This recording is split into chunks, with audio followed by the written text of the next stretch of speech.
You African American? What are you? I'm an African raised in America, clearly. So you're not American? I wish I was, but my mind is not American. It's clearly African. But you have the accent, you have, I went to school in America.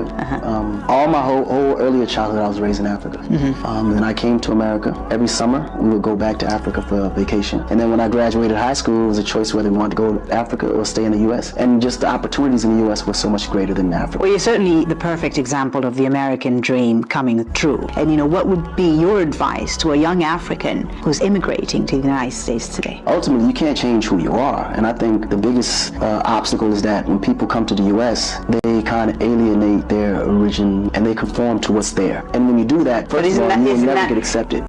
Homelessness in America shouldn't be a thing. But if the city is bent on capitalism, then they need homeless people there as an example of what happened if you don't play the game. I'm born in 73. There wasn't a block I couldn't walk on as a kid that there wasn't some food on the block. Grapes, pears, apples, pomegranates, something. And that's all gone. I remember when I first got to college over by the Vine City Station, there used to be a pecan grove. And the homeless brothers would be down there when it was time and they'd crack up the pecans, eat the pecans all day. But food was always prevalent, but we got to this capitalist piece where we want you to buy everything. And so the food forests that are coming up now, like the Browns Mill Food Forest in Atlanta, in Southeast, and just now planting stuff that people can just pick off of a tree or a vine is now coming prevalent.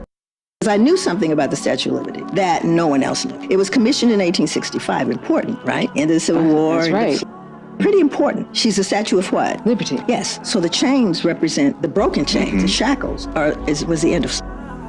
That's what the liberty we're talking about. So part of what I knew came from when I was in France and I saw the original drawing from the sculptor. And the original drawing showed she had broken chains in her left hand. She's no longer holding chains. Matter of fact, she's just holding a rectangular object with a Roman numeral on it because the United States insisted that those chains be removed. But the sculptor insisted too. He said, the chains must remain. And the United States said no. The chains are there. Are they there? Okay, take me to her feet, where it is impossible to see them under any circumstance. So this is truth hidden in plain sight. It's a white man that isn't a sin to with a white woman. Yes. Did they bring you here from Israel or did they bring you here from Africa? No, we actually came from the west coast of Africa, and the common misnomer is that black people. No, it's not. That's true. Well, no, actually, it's not true. Let me be the one to educate. Your skin tone doesn't make you who you are. You have Arabs that have brown skin. Right. You have East that have brown skin. So just because an African and a black person has brown skin does not make them the same. So we lived amongst Africans, but we were not Africans. That's why you could find maps that would say land of Judah in the middle of Africa. So when the white man came to find, it wasn't Africans, it was Africans, Israelite, and bringing us over here into captivity. Because I'm an African American woman and there is not enough time on the show to explain hair. That being said, I took off my hair, I took off my wig because what I felt like was every time I put on a wig that I was apologizing for who I was. Being a dark-skinned woman, very curly hair, I felt like I was hiding it. And I felt like I was saying that, okay, my characters aren't very glamorous. See me, aren't I pretty? And I felt like I didn't want to do that anymore. And I felt that like the Oscars was a perfect time to do that, so I stepped into who I was. The only difference between the Democrats and the Republicans is their strategy. They both have the same agenda for black people, and that's to marginalize you. The Republicans tell you they hate you, and the Democrats act like they like you, but they really hate you too. So when Governor Ron DeSantis of Florida signed that executive order to eliminate the teaching of in Florida schools, Joe Biden said he's not going to challenge it. You know why Joe Biden said he's not going to challenge it? Because Joe Biden spent most of his life, fighting against school desegregation. Joe Biden was one of the greatest enemies of the black community when it came to school desegregation. But because we got a short memory and Barack Obama said vote for him, your black Jesus, everybody ran out there and voted for him when neither your black Jesus or your white Jesus did anything to save you from the white devil. Now let me give you the 5 problems. Miseducation, what's their solution? Mass incarceration, what's their solution? Police, what's their solution? Homelessness and gentrification. Mind you, we have the highest black homelessness rate in America. If you see the ancient god of Vietnamese, he's black. The ancient god of Hawaiians, he's black. The ancient god of the Indians, Vishnu, is black. The ancient god of Chinese Buddha is black. Are these Africans? No, European will tell you this is parallel development. And we sit around and accept this because he wants to develop his concept of white supremacy. And if he wasn't there first, then it didn't happen. You have pyramids in Egypt. You have pyramids in West Africa. And you have pyramids in Central America. You have those great big thick-lipped, big-nosed megaliths in the Ivory Coast. And you have them in the Olmec civilization here. But did they cross the ocean? No, because you know Columbus discovered America. I don't care how big the enemy looks to you, but the enemy don't look like nothing to me. I don't care if the whole world repudiates me. My knees will never bend. You want to cut off my blessings, you have to climb up to heaven, and you ain't got a big enough ladder, baby. Someone called me this week, a lovely lady, fearing for me. She said, oh, Brother Farrakhan, your life is hanging on a thread. I said, not my life. I said, America's life is hanging on a thread. You see the power of the white man, I see the power of God. The government and the whole world of atomic weapons looks like a flea to me compared to the power of the God I serve.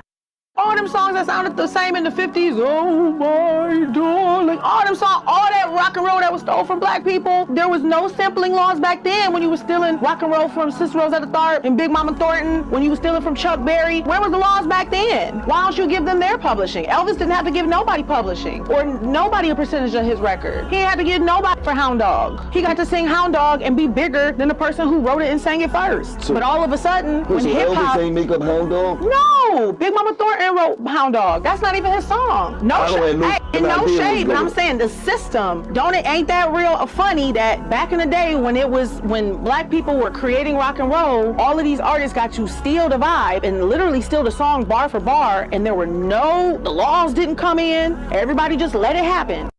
This country should be providing us with free health care. This country should be providing people with SNAP benefits on GP. We should be eating. Kids should have free food in their schools. Education should be free. And you let them privatize everything because you don't want black people to benefit from it. Because if black people benefit, then it diminishes the value that you have put in white supremacy. You don't seem so supreme anymore. And the reality is, you're not supreme. You just as in much need. All these obstacles that you don't have to jump over. All these hurdles you don't have to overcome. You starting out on third base, and black people are passing you by and sliding in the home safe.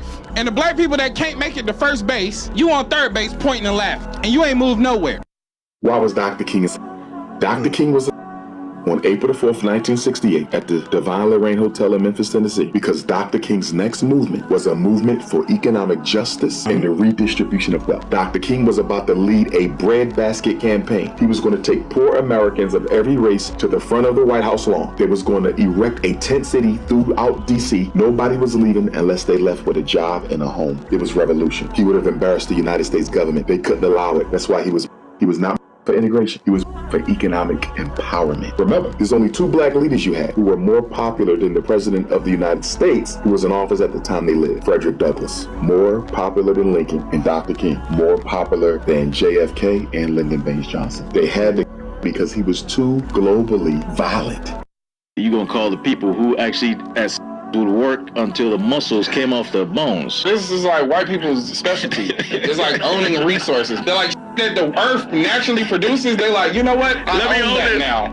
You gonna own some shit you didn't make. You know, and it's crazy because God has given us everything. Everything. We don't need any. We really don't need anything. A lot of this is like, yo, you crazy. Because anytime you hear somebody say something derogatory about you, and they don't really know you, it's usually projection, right? It's like they call African Americans lazy. It's like, really?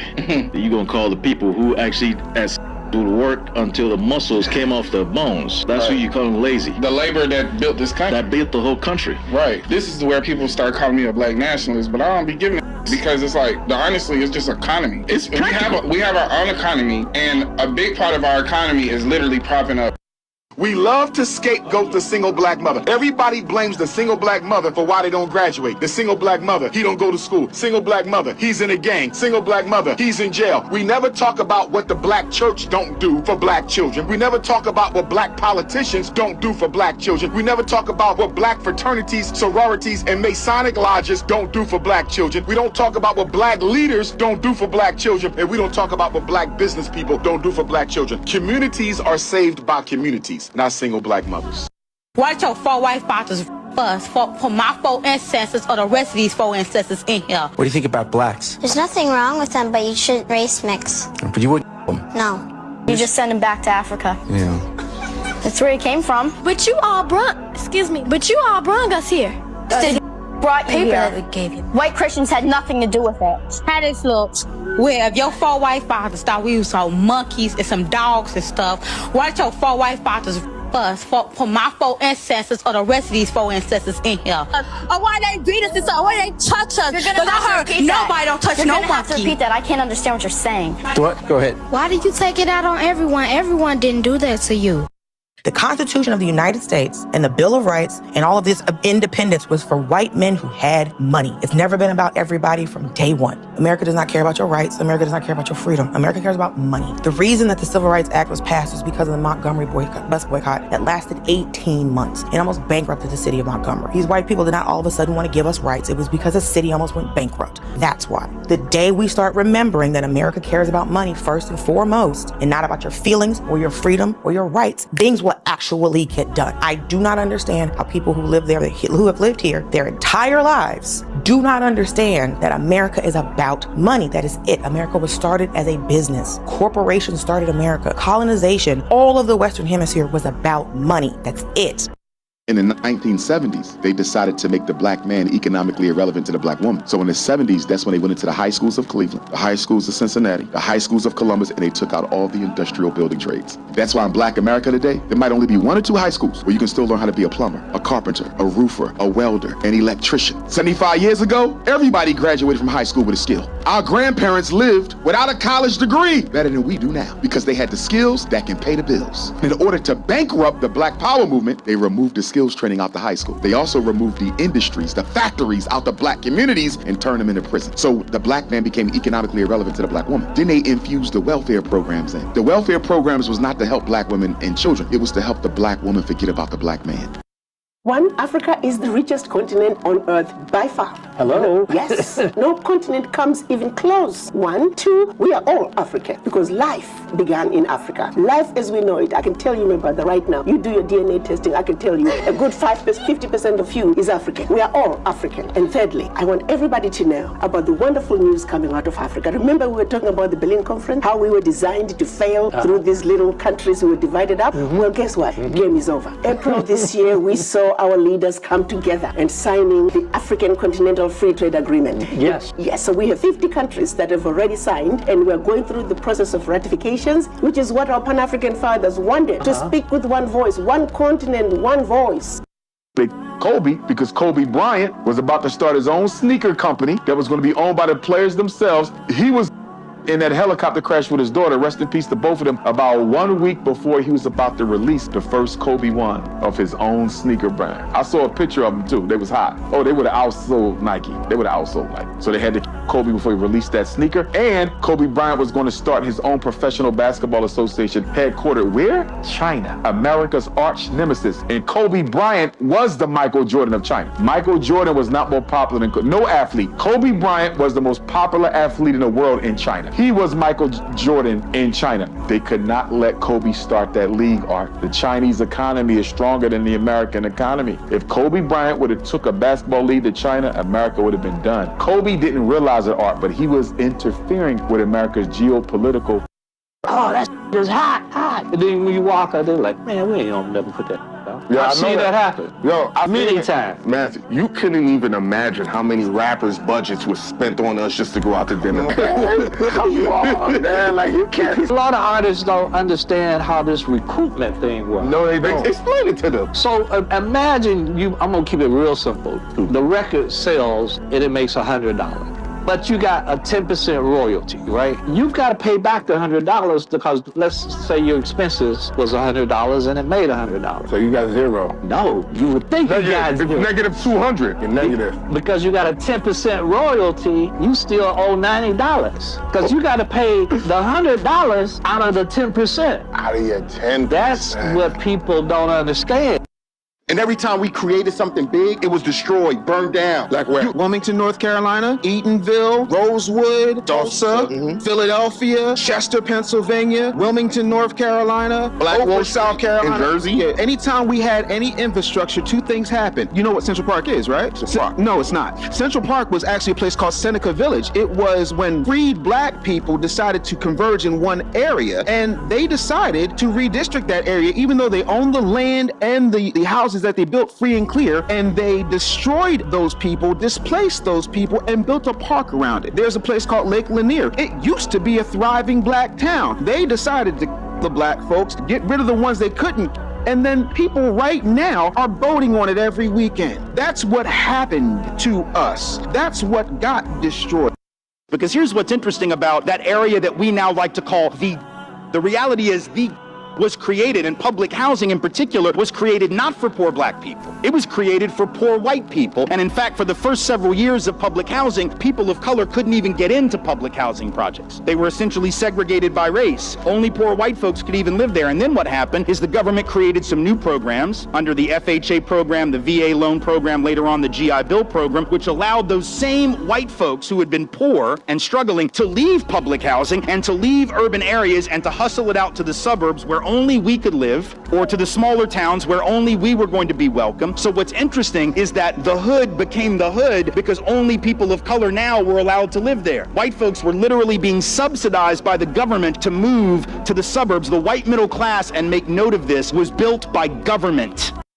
The hairstyle is not punk rock, it's not Mohegan Indians, because a lot of people relate it to the Mohegan Indians because that's all they know. As a tribe in Africa that calls themselves the Mandinka warriors, they wear their hair in this fashion. They wear feathered earrings, they wear diamond and gold, they wear the finest there is, and I am proud to be a descendant of the people. And that's the reason why I wear this here. And the changes in gold is symbolic of my struggle, because my ancestors, we was brought over here, we was shackled by our wrists and our necks and ankles. But now I turn those shackles into gold, and that offends people. People ask me and say, do that gold get heavy? Nobody asks my ancestors, the old changes get heavy on their neck.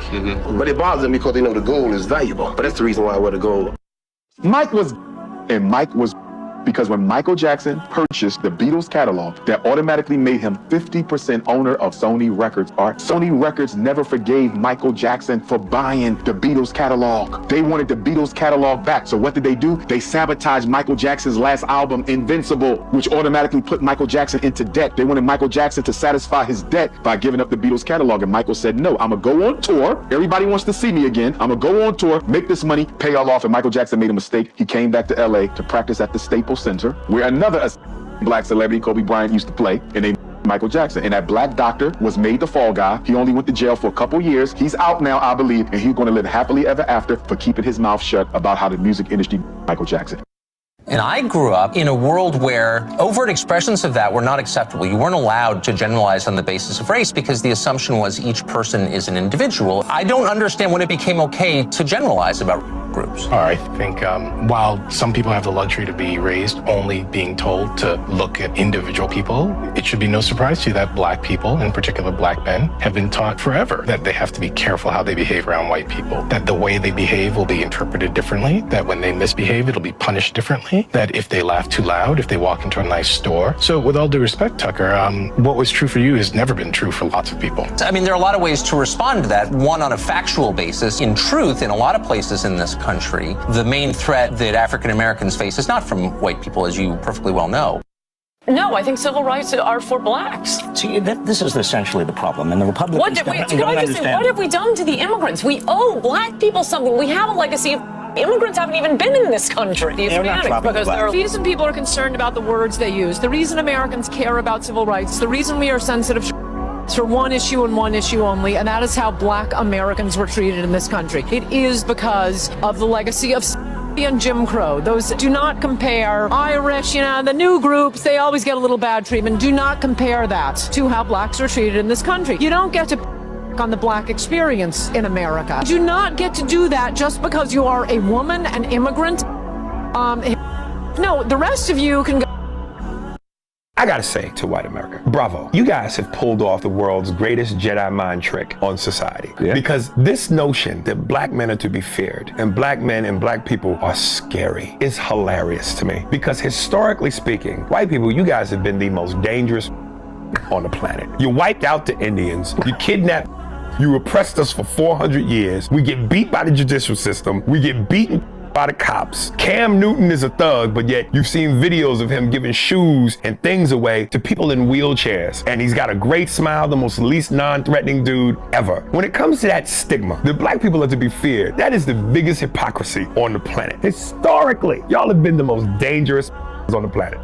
She was like, oh, because you're too pretty to be African. I'm model, right? So I was working in a shoot and there was a lot of foreigners, white color. Okay, I forgot the Caucasian color models, and I was the only black color. And there was a lot of artists, the brand manager, photograph, everyone was Korean. So the makeup artist, she was also Korean. She was doing, where you from? She was asking me in English, and I was like, it was fluent English. She was not even like, she was really young, and then she was doing my makeup. Where you from? And then I was like, can you guess? And she was like, French? America? And she was like, no, Africa. And I was like, which country from Africa do you think I'm from? And she was like, really? You're from Africa? And I was like, she was shocked. She was like, her face was like traumatized look. And I was like, why? Why do you think I'm not from Africa? And she was like, oh, because you're too pretty to be African. Because in 1884-85, Europeans sat at a table in Berlin, Germany, not a single African there, and carved up Africa into the territories that we now sometimes call countries and illogically refer to as nations. Africans didn't do that. It was Europe that did that. It was Europe and imperialism that required African to be, so that the resources of Africa, both human and material, could come and pave the streets in London and grow the buildings in Amsterdam and bring clean water to New York, while the streets in Sierra Leone are not paved. And the people in Sierra Leone do not have clean water. There's no national electric grid there. It is necessary to keep Africa divided by European imperialism. Hands down, the black woman is the most beautiful species on the face of the planet Earth. There ain't nothing on Earth better than a black woman. And you should take pride in being the queen of the planet Earth. You should take pride in being the mother of civilization. You should love yourself so much once you learn that the mother is the first nurse, the mother is the first teacher, the mother is the first doctor. Once you learn, black woman, that you are the queen of the planet Earth, that you are the second self, not of man, but the second self of God, that you are the womb of man, that's why we call you woman. Once you learn that about yourself, your value should be so high, sister, that you stop giving people discounts. See, if you really knew who you were, black woman, you come on off that clearance rack and get back behind the glass where all the real valuable stuff is at. If you really knew your value, then you wouldn't have to show your behind. You would have your mind on display.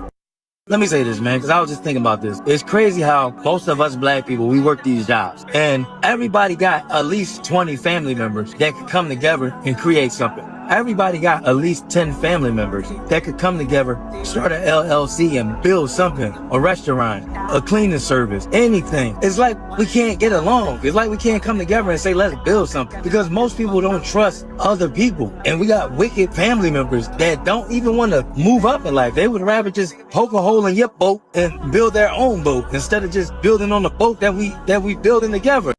Those messages are that black men are dangerous because if you look at the news, there have been studies on this. Local news overrepresents black folks as overrepresents white folks as victims. So the message that gets sent is they're dangerous, and specifically to you. They are not only bad people, they're going to hurt you. So therefore, we want to keep them on that side of town. We want to keep their children in those schools over there. We don't want to work around them. We don't want to live around them, et cetera, et cetera. So I think that message comes through loud and clear in the way that media represents people of color. You know, whenever we thinking about Tamir Rice, the 12-year-old child that was shot in Cleveland by police, when that happened, what did they do? The first news story in Cleveland that made a big splash was about Tamir Rice's parents and the history of and among his parents, not about the cop that we talk worse about black victims than we do white. But what Trump is doing is nothing new. Woodrow Wilson, when he became president, fired all black men who may have had a position that would have required them to have a white secretary, or they would have had a white secretary. This is nothing new. That one of the things I don't think people were prepared for is that whenever you see black advancement, there comes extreme retrenchment. So the civil rights movement ends, who gets elected? Ronald Reagan, who kicks off his campaign. Now he's the governor of California. He kicks off his campaign in Philadelphia, Mississippi, talking about states' rights. That wasn't a dog whistle. That was a foghorn. You knew exactly where he stood. So a lot of folks have heard this phrase, right? 40 acres and a mule. As you say, a lot of people thought, okay, this just never happened. And your reporting is called 40 Acres and a Lie. What's the truth behind this program? What do people not know? What people don't know is that it wasn't just a promise that was broken. People received land titles. We found more than 1,250 people who got land titles, men and women. They picked out their plots of land, mostly on the plantations where they were enslaved. Actually, not everyone got 40 acres, which is another misconception. It was up to 40 acres. And then people were living there, they were planting their crops, they were selling them in Savannah. Some of them formed governments, elected a sheriff. They were living their lives, and they lived there for like up to a year and a half before they were kicked off. How did they get kicked off the land that the government gave them? Basically, because Lincoln was assassinated. I mean, they had promised this land, they gave land titles, the government said, this is yours, you deserve it, you're gonna keep it, but Congress needed to make those titles permanent. They had a majority in Congress who were willing to do it, but Andrew Johnson, he was the vice president, he was a white supremacist. Everybody around the world copies African Americans and then yet disrespects them. GPS is a black woman. Well, 3D imaging is a black woman. Laser eye surgery is a black woman. Escalators a black inventor. Elevators a black inventor. The roller coaster, the cell phone, our video games is Jerry Lawson. Mary Van Brighton in 1966, she invented the home security. You're talking about open heart surgery, Daniel Hale, plasma, Charles Drew. We can keep going. Surgical equipment, black people inventing, just constantly inventing, and they took everything and lied. And black people are still thriving. Black women have the highest degrees in America. These are the same women that were operated on with no anesthesia, but they're #1 in academics. Atrocities that African Americans have been through, I'm surprised we are this peaceful. Magneto is Malcolm X, and Martin Luther King is Xavier. The X-Men is about Martin Luther King and Malcolm X. Yes. Magneto is Malcolm X, and Martin Luther King is Xavier. Is Dr. Xavier. Their philosophies were that's where he got it from. Yeah. It's all a lot of stuff is from black stories. And they just kind of, Superman is the Egyptian about Osiris, like power from the sun. Same thing. And when I was with Stanley, I love bragging about it. He was 89 years old, and I'm sitting with Stanley. I said, like, what the? He goes, Godfrey, I want to show you something here. You see this picture of Wesley Snipes? He's the reason why Marvel got out of bankruptcy. He said a big reason why black people do not get mortgages from white banks is y'all bought the car first. When you come to me asking for a mortgage for a $250,000 house and you driving a $120,000 Benz, I'm denying you. Not because you can't afford it, but you just show me where your priorities lie. In other words, if you are going through a hard time, because you bought the car first, I know you're going to pay your car note first before you pay your mortgage. And that's why you didn't get the loan. As long as black people care more about how we look than how our people live, we cannot win. Now let's go to the celebrities real quick. A big problem I got with black celebrities, especially the billionaire class, right? And guess who said this? Do you remember the coach of the owners of the LA Clippers? What was his name? Donald Sterling. Donald Sterling. He was forced to sell his team because they caught him with the remark. Look up how old African people are, and then look up how old Europeans are. Let's do that. This is Google. Google wasn't made by a black person, so no one can say shit to us. So Africans are around 7 million years old. We're 7 million years old. All right. Happy birthday, African. How old are Europeans? The genetic lineage of Europe mysteriously transformed about 4,500 years ago. Are you kidding me? Okay, hold on. You're 4,500 years old. How old? And we 7 million. Well, African civilization was 3150 BC. I think this is a more complicated question. So the oldest civilization is from Southern Africa, the San people from Southern Africa. The San people that look Asian, yes. The San people, that's where everybody's traits from. Eventually, maybe you'll actually say when the teacher says Christopher Columbus discovered America and he met those Indians here. There were no Indians here when Christopher Columbus got here. There were people from Africa who had been here for over 10,000 years before Christopher Columbus was born. It's time for us to teach our children the truth. Our destiny is tied up in the destiny of America. Before the Pilgrim Fathers landed at Plymouth, we were here. Before Jefferson etched across the pages of history the majestic words of the Declaration of Independence, we were here. For the beautiful words of the Star-Spangled Banner were written, we were here. For more than 2 centuries, our forebears labored here without wages. They made cotton king.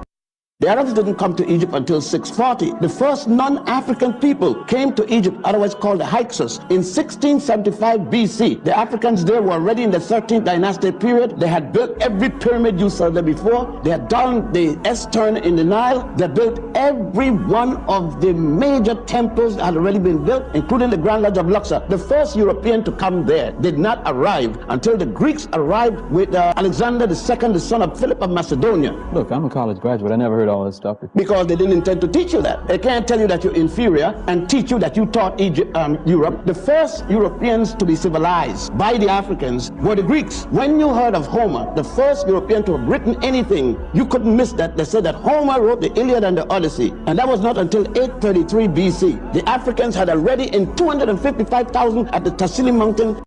America cannot tell the truth about herself. If the history of this country were written, you would have to say that this country is a nation of thieves. It began by stealing this country from the red man. If I said to you that Christopher Columbus discovered America in 1492, you would say that's correct. But now here come this honky from Spain. There are already non-white people here, and they're not existing until he comes and discovers them. Ain't that something? All their heroes have been white. They make you bow down to George Washington as your hero. Did they ever tell you that that honky owns? Did he ever tell you that? Not only did he own, he sold a black woman for a barrel of and he's supposed to be our hero.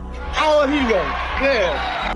And you're all arguing and fighting with each other over a term that does not apply to you. Christopher Columbus is not our origin, so he can't call me a West Indian. Neither is Africanus our origin. So you call yourself an African. You are not an African. You were before there was an Africa.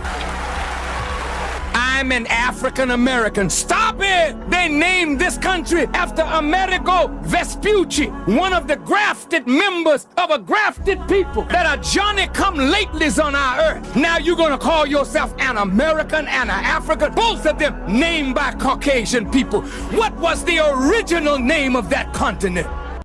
Black man invented the stoplight. White man invented a ticket. Keep going. Black man invented the light bulb. White man invented electric bill. Black man needs a telephone. The white man needs a telephone bill.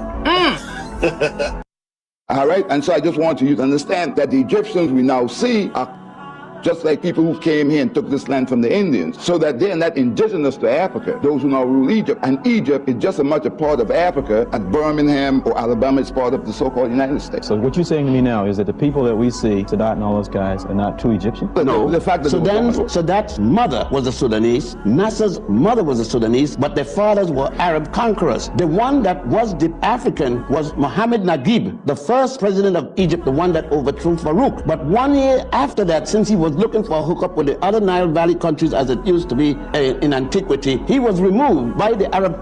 The Arabs didn't come to Egypt until 640. The first non-African people came to Egypt in 1675 BC.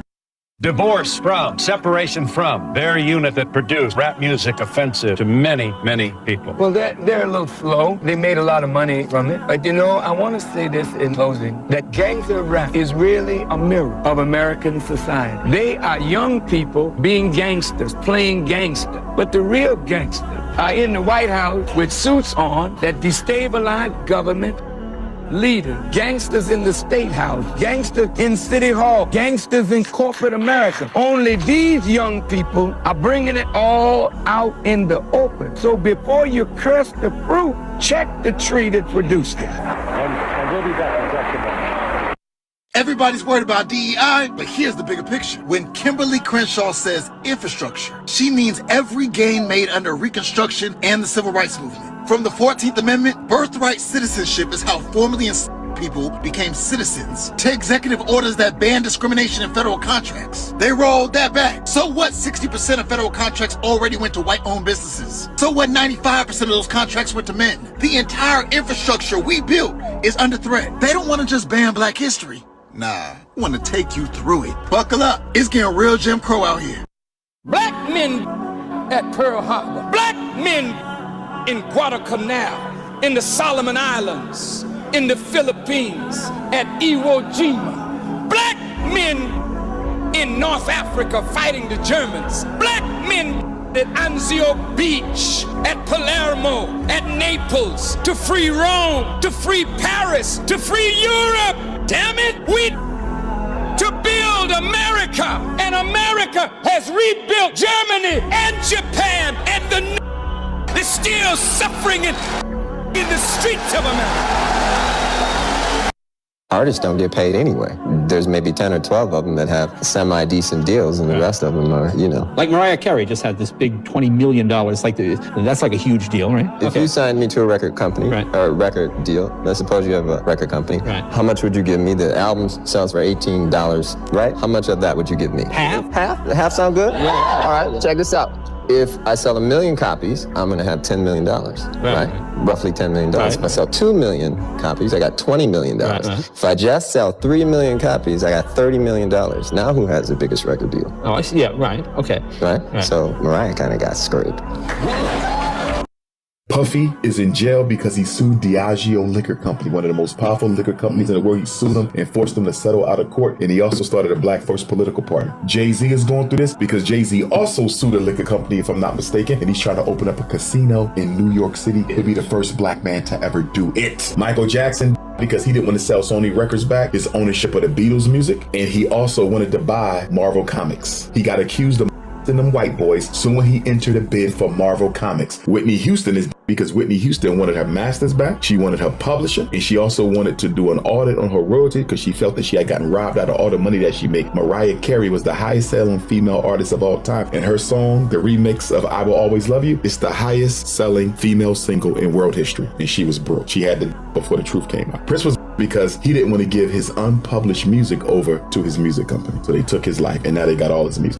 We the reason America, not just with the Civil War, brother. Let's go before the Civil War. Let's go to the Louisiana Purchase. Do you know that this country is 3 times the size it was? Because the Haitian Revolution with the Saint-Louis Overture and Jean-Jacques Dessalines and Christophe and Pétion and Cecil Fatiman and Boukman and Macandal, when they destroyed Napoleon's army, army defeated the greatest general the white man ever had. Right, Our army of defeated the greatest general the white man ever had. And because the Haitian Revolution bankrupted Napoleon, he sold his American territories to America for pennies on the dollar. I remember that. The Louisiana Purchase loan quadrupled the size of the United States of America. So when I tell you America wouldn't be America without black people, America wouldn't be America without black. That's a fact.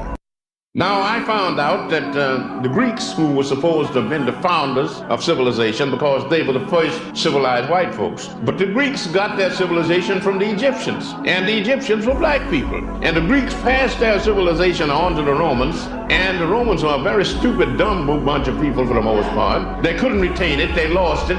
They had a dark age in Europe for 500 years. And then another bunch of Africans, the Moors, from North Africa, into Spain and started civilization all over again. So instead of Europe civilizing Africa, Africa has civilized Europe 2 times. That's what you have to keep in mind. If Mr. Black and Mr. White live next door to each other, they have the same job, the same income, the same car, the same furniture. Yeah. They both walk out of the house in the morning. In reality, white skin is a genetic recessive status, not as said by Francis Welsing. Even though the white population says that people of color are minorities, you're genetically inferior because you are non-white. That it is the white population that is the minority. The minority on the planet. That's the reality you're saying. That's the reality. Yeah. That in spite of the fact that black people, non-white people have heard over and over again, meaning that if you and I were to have a baby, the baby would have color, and you make the contribution and I don't. That's that white plus color. I was to be equal to anyone. Listening to you, you are so prejudiced. I just can't believe it. I am shocked. You're scaring me. The white people fearing, what will the black folks do and stuff? We should be running down the street screaming, ramping, and raving, because when you look at the statistics, who is the one from the policemen, from the KKK, from the skinheads? What is he saying that you have a problem with? Well, why is it when a black man stands up to speak for his people, you feel so threatened, everybody's paranoid? And you talk about it's not segregation. We live in Harlem, we live in Watts, we live in Bedford-Stuyvesant. That's a form of segregation. We walk through Bensonhurst, we get... So what are you talking about? The young lady said she's afraid of violence. Now, whites fear violence from us. We do not have a history of white people. White people have a history of us. And I think you are judging us by the state of your own mind. There was a black man that was considered the African multi-genius by the name of Imhotep. Lived 2,000 years before Hippocrates put down his hypocrisy and claimed that he fathered medicine and philosophy. Imhotep was the original doctor. Imhotep was the original architect. He designed the first step pyramid of Saqqara out of his own mind. Imhotep was a master builder. Imhotep was a scholar. He was a scientist. Imhotep was the father of philosophy. So not only did he know how to build outside, but he knew how to build people from the inside. Whenever the white man came with the study of the molecular composition and the atomic origin of all matter and energy, he called it chemistry. What the is Black Power about this? Your pyramid, they done took the capstone off your that's showing you they separated your mind from your body. Black Power is when you can establish your own economy instead of trying to liberate yourself through the economy that sold you. You was the first that this dollar was worth. Now you gonna take the dollar and try to make yourself worth something through the dollar? You gotta be the stupidest that's talking about revolution that I ever seen. Black Power is when you can get your own. Black Power is I do what the I wanna do, and if I'm wrong, my people gonna be the authorities. You ain't my judge. Yeah. You not. Send me to Africa and let them sentence me. How many Chinese did you see in I've been in prison? None. Because when they get in trouble, China deal with it. But we talking about Black Power, then you still silly, stupid, because keep talking about so if you not talking about full-scale revolt, sit your down.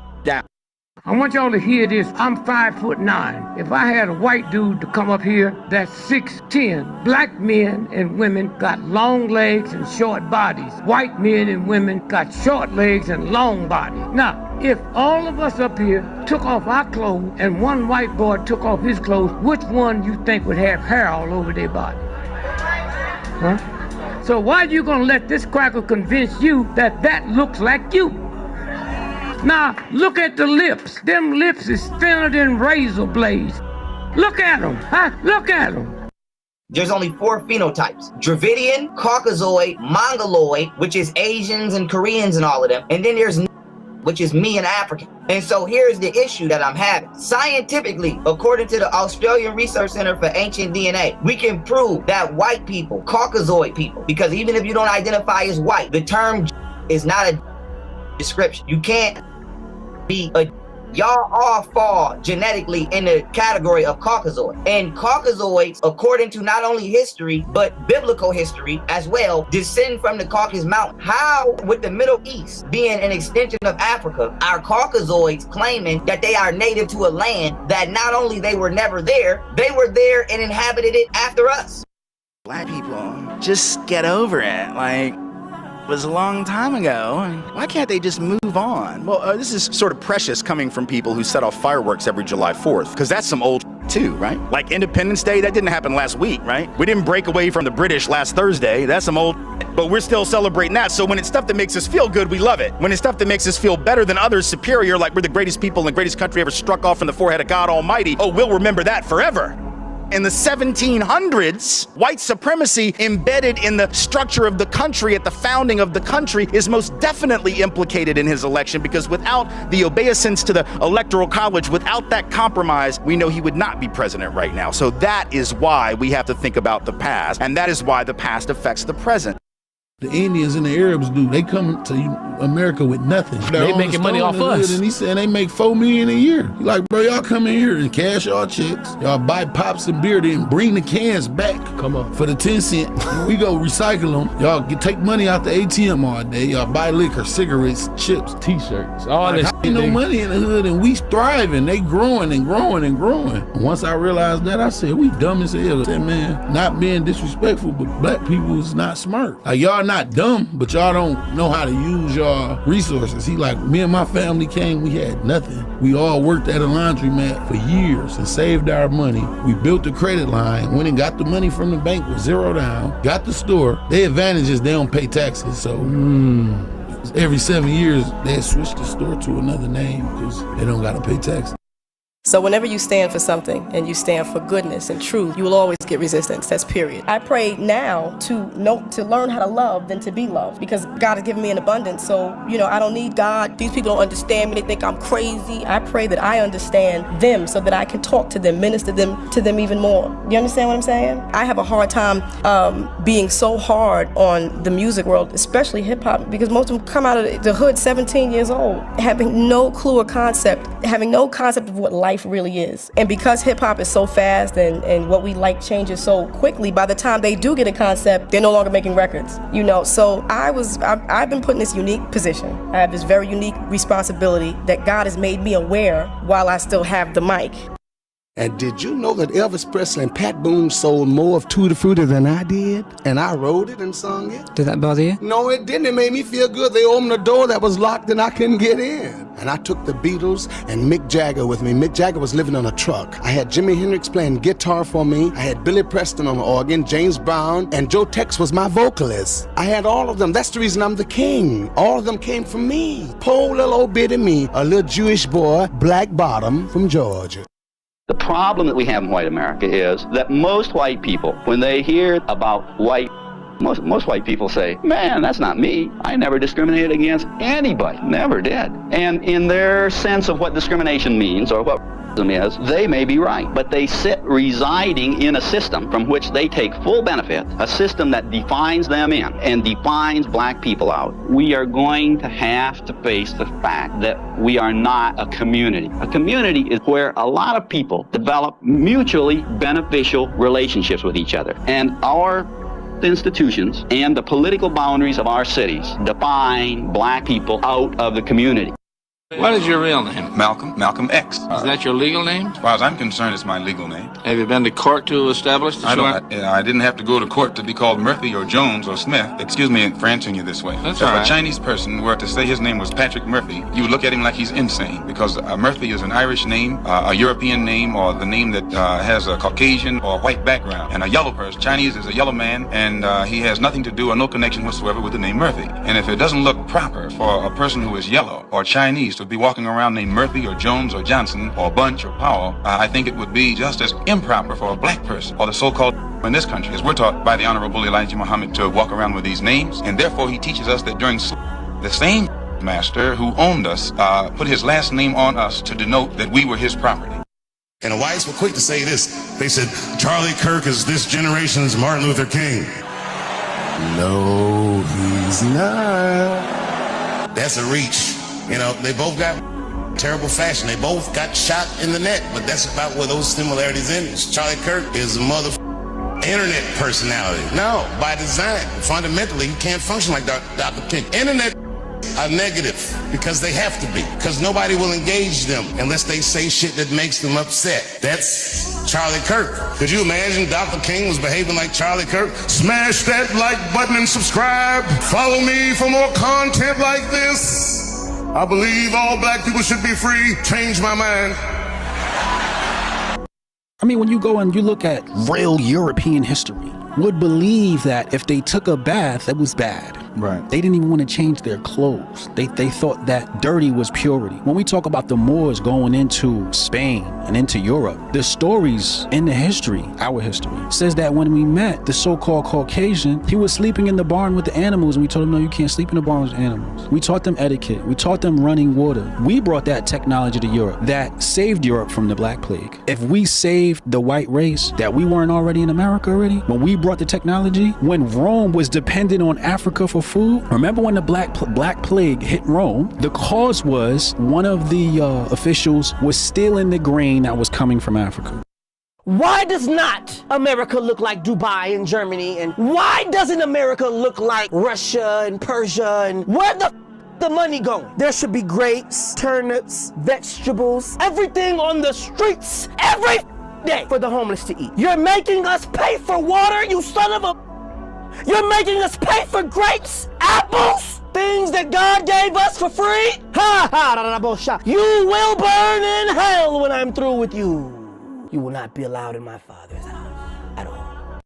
All the things that we've sacrificed and fought for in this country, other people of African descent that are more recent to this country or have been able to benefit from it without the sacrifice. You know what I mean? And right now people are drawing a line in the sand and saying, hey man, you can't come here claiming to be black, but not have any of the blood, sweat, and tears, and also not fall in line with what we're trying to accomplish. You can't undermine what we've built in this country, which has been a very, very, very, very big problem for at least the last 100 years. Us paving the way, fighting, going against the system, drawing a line in the sand and really trying to do things that could progressively benefit us. And then they play with immigration and allow others to come into the country and benefit from something that they're not willing to sacrifice anything for. All them songs, all that rock and roll that was stole from black people, there was no sampling laws. All them songs that sounded the same in the 50s, oh my darling. All them songs, all that rock and roll that was stole from black people, there was no sampling laws back then when you were stealing rock and roll from Sister Rosetta Tharpe and Big Mama Thornton, when you were stealing from Chuck Berry. Where was the laws back then? Why don't you give them their publishing? Elvis didn't have to give nobody publishing or nobody a percentage of his record. He got to sing Hound Dog and be bigger than the person who wrote it and sang it first. But all of a sudden, when hip-hop... Elvis ain't make up Hound Dog? No! Big Mama Thornton wrote Hound Dog. That's not even his song. And no shade, but I'm saying the system, ain't that real funny that back in the day when black people were creating rock and roll, all of these artists got to steal the vibe and literally steal the song bar for bar. But all of a sudden, when black people want to take from white rock and roll artists and remix it and make their own records, all of a sudden we have sampling laws. All of a sudden, they're getting sued. All of a sudden it's theft. Oh, it's theft now? Then why don't you move to a different country? Why are you staying here, young 10-year-old, a black young lady who will not stand for the Pledge of Allegiance in her classroom? She doesn't want to stand up because apparently she believes that black Americans need a lot more to be done in this country. So I wonder if her parents have sat her down and explained what Americans have given their lives. Her father is a retired military service member also who served this nation well with great dignity. Good. What white people need to understand... Just white people? Yes, that national anthem was written by Francis Scott Key, a owner who demonized and hated blacks and black people. Ask the black men and women who served America in its military, like in the Independence War. We helped America get it, and we will still after. Then why don't you move to a different country? Because the country belongs to Indians. You white folks stole it from them. Their people. This not your country. You all came over here and stole it and beat the hell out of them. Who built the pyramid? Africans. Humans. Africans built the pyramid. You mean humans built the pyramid? Yes, humans, Africans. Africans. Yes, we need to specify that. Why do you need to specify that? The pyramid is in Egypt. And? Egypt is in Africa. This is quite funny with you guys actually, because as soon as it's something good, you want it to be labeled that blacks did it, right? The pyramid is in Africa. If it would have been something negative, you would tell me to not label it. Why do you need to specify Africans did Europeans built the pyramid. Is that what you I'm not saying humans built it at all. There is still no proof. I'm telling you that the pyramid is in Africa. And? Africans built the pyramid. That's the thing we don't know. We will never know. Who built the Statue of Liberty? Well, that was French people. Europeans. Not aliens.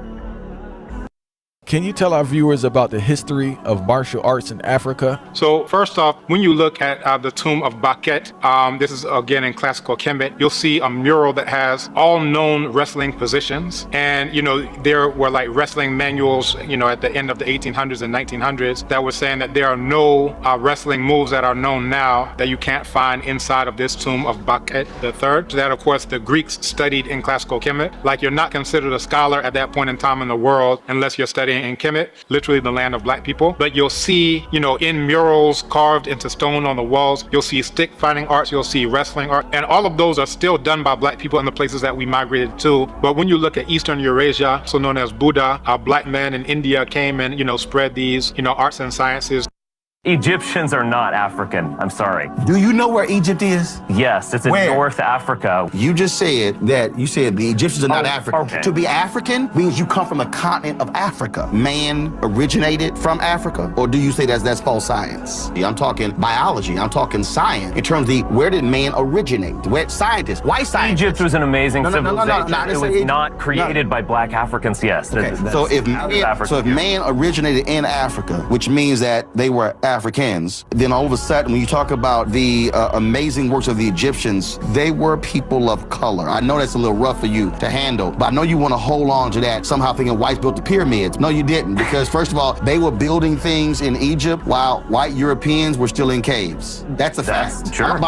Public housing was created for white folks. Most people don't know this history, but you need to. Public housing was created for white folks. For the first couple of years, it was very hard in most parts of the country for people of color to even get access to publicly subsidized housing. It was created for poor white folks to give them an opportunity, a leg up to come into the so-called middle class. They create the FHA loan program, the VA loan program, later on the GI Bill program. Virtually all the benefits went to white folks because the criteria to qualify for these loans, which were government guaranteed loans, loans. Loans without which you could not have gotten a house in the 30s, 40s, and 50s. Virtually all the benefits went to whites because the underwriting criteria, the lending criteria, essentially excluded almost all people of color.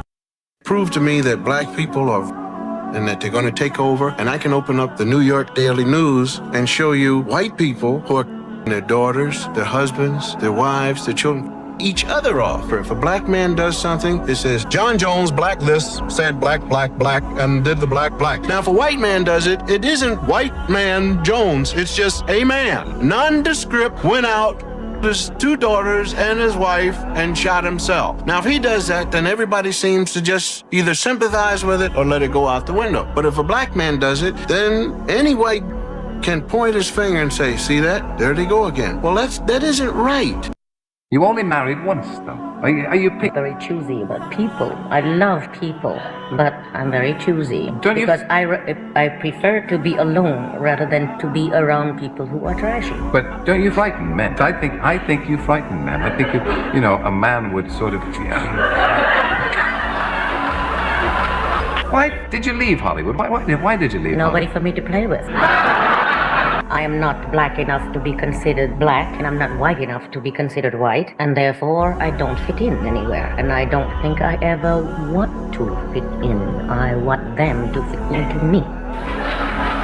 But you're not an easy woman to suit. I mean... Is any woman easy to suit? Obviously, this is why you men are having a lot of trouble with yourselves. You think it's that aggressive women like you, cause men like me to shrivel up? To fall apart. How many of you who are African Americans, how many of you know the African city and country from which your ancestors were born? Not one hand went up. I asked this question of 500 whites. How many of you know the city and country? I was teaching at a university. Every hand went up. They knew not only the country from which they came, but the borough in which their ancestors came. Now, how come they know and none of you know? Here's the reason. That the South Carolina and North Carolina plantation owners went to Germany to find out how they could control our fathers and mothers on the plantation. They were white folk. They were doing everything negative about being in captivity. So what happened was they sought the advice of an expert in Songhai history. Now, his name was Johann Blumenbach. His advice that they came from greatness, from grandeur, from beauty, from sophistication. You'll never be able to control them. At that time, there was more black wealth in Tulsa than any other place in America. Chicago, Detroit, New York. What's happening in Oklahoma? First, there was an attempt to make an all-black state with indigenous people. That's why Oklahoma had more municipalities, had more cities that were all black. Langston, Muskogee, and so forth. And Tulsa was the center of the financial and commercial activity. So when they attacked Black Wall Street, the white businessmen were being out-competed by the black businessmen, and they just burnt down all of our section of town. Vengeance, jealousy. Oh, yeah, man. And it's interesting that you mentioned that because I didn't realize realize that there were so many blacks in Oklahoma. Now, growing up, I'm gonna be honest, I didn't know black folks were in Oklahoma. Why, as a black person, I can't turn on the TV and find not one single show that portrays my community in a positive light? We used to have Martin, we had Living Single, we had Sister, we had all that. We had a different world where black people was at college. We could see that on the Cosby Show, this black man is a doctor, so I can go be a doctor if I want to. Carl Winslow was a police officer. I could go be a police officer if I want to. We don't have not a single show that portrays us in a positive light. The whole Power Book series is so good. Don't get me wrong. Like, it's a very good series. It's very interesting. The storyline is great. But in all of them, it ain't a single show. A little black girl can't turn on the TV and see a mama and a daddy in a household thriving. It's either us doing something that's bad or it's reality TV, which is just showing black women fight other black women over nothing, like men. Before actually the Creek word came into existence, which was created, there was Muskukali or Muskogee, as you may heard. Outside of that was Wali. My particular tribe was Yamasi. Yamasi was considered and is considered in the Industrial Commission, which is a congressional set, as being described factually as, for lack of a better word, African. We were one of the only tribes that were labeled that way, but were a part of the Muskogee Confederacy. History has proven, though, that we had a very large empire ourselves, being the only tribe that had Upper and Lower Yamasee. And within that, a lot of tribes you might have heard were a part of that confederation called Muskogee, which was actually Yamasee, which is the Hichiti, the Appalachee, the Oconee, the Salkehatchee, those different tribes, the Hupspa, all those were different villages and tribes under, quote, the Muskogee bloodline, but were actually Yamasee people and citizens or tribal members. We should know about Reverend Bruce Clunder, who was a white guy who was protesting school segregation in Ohio. I said, name 5 white people in American history who fought against because have there been 5 people? Yes.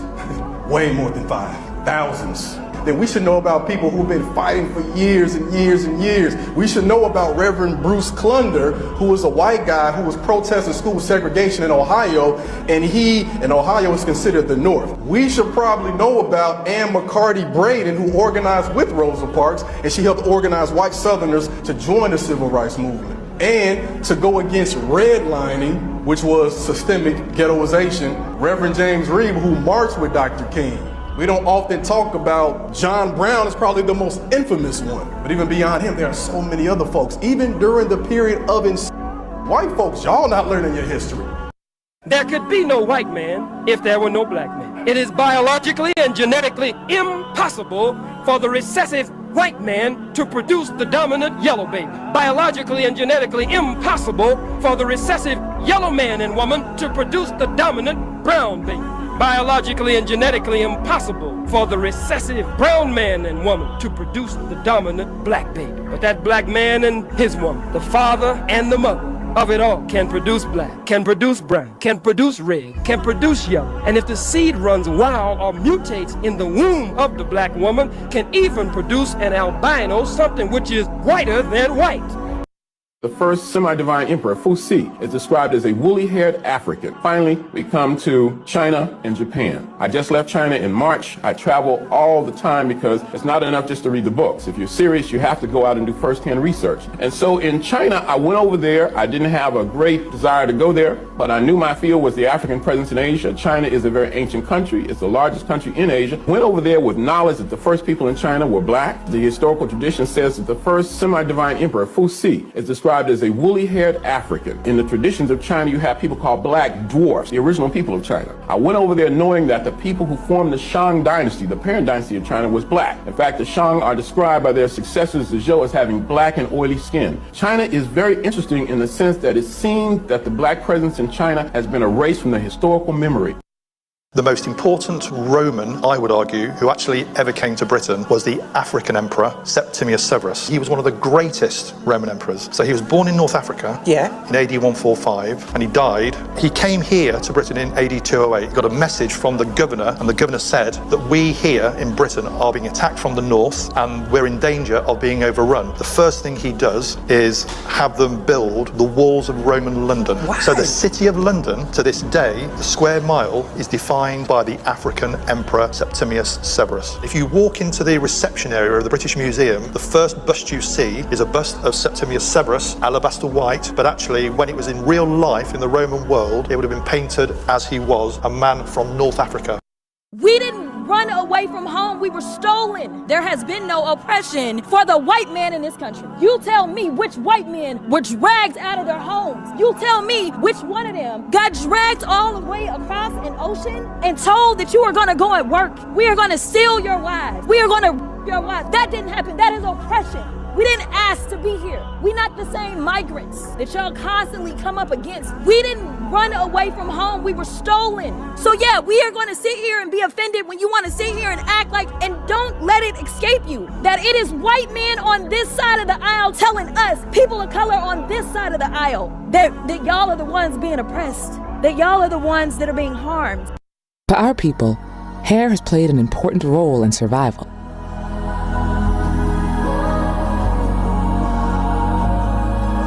Our ancestors would place rice, seeds, and sometimes gold on the scalp between two sections of hair.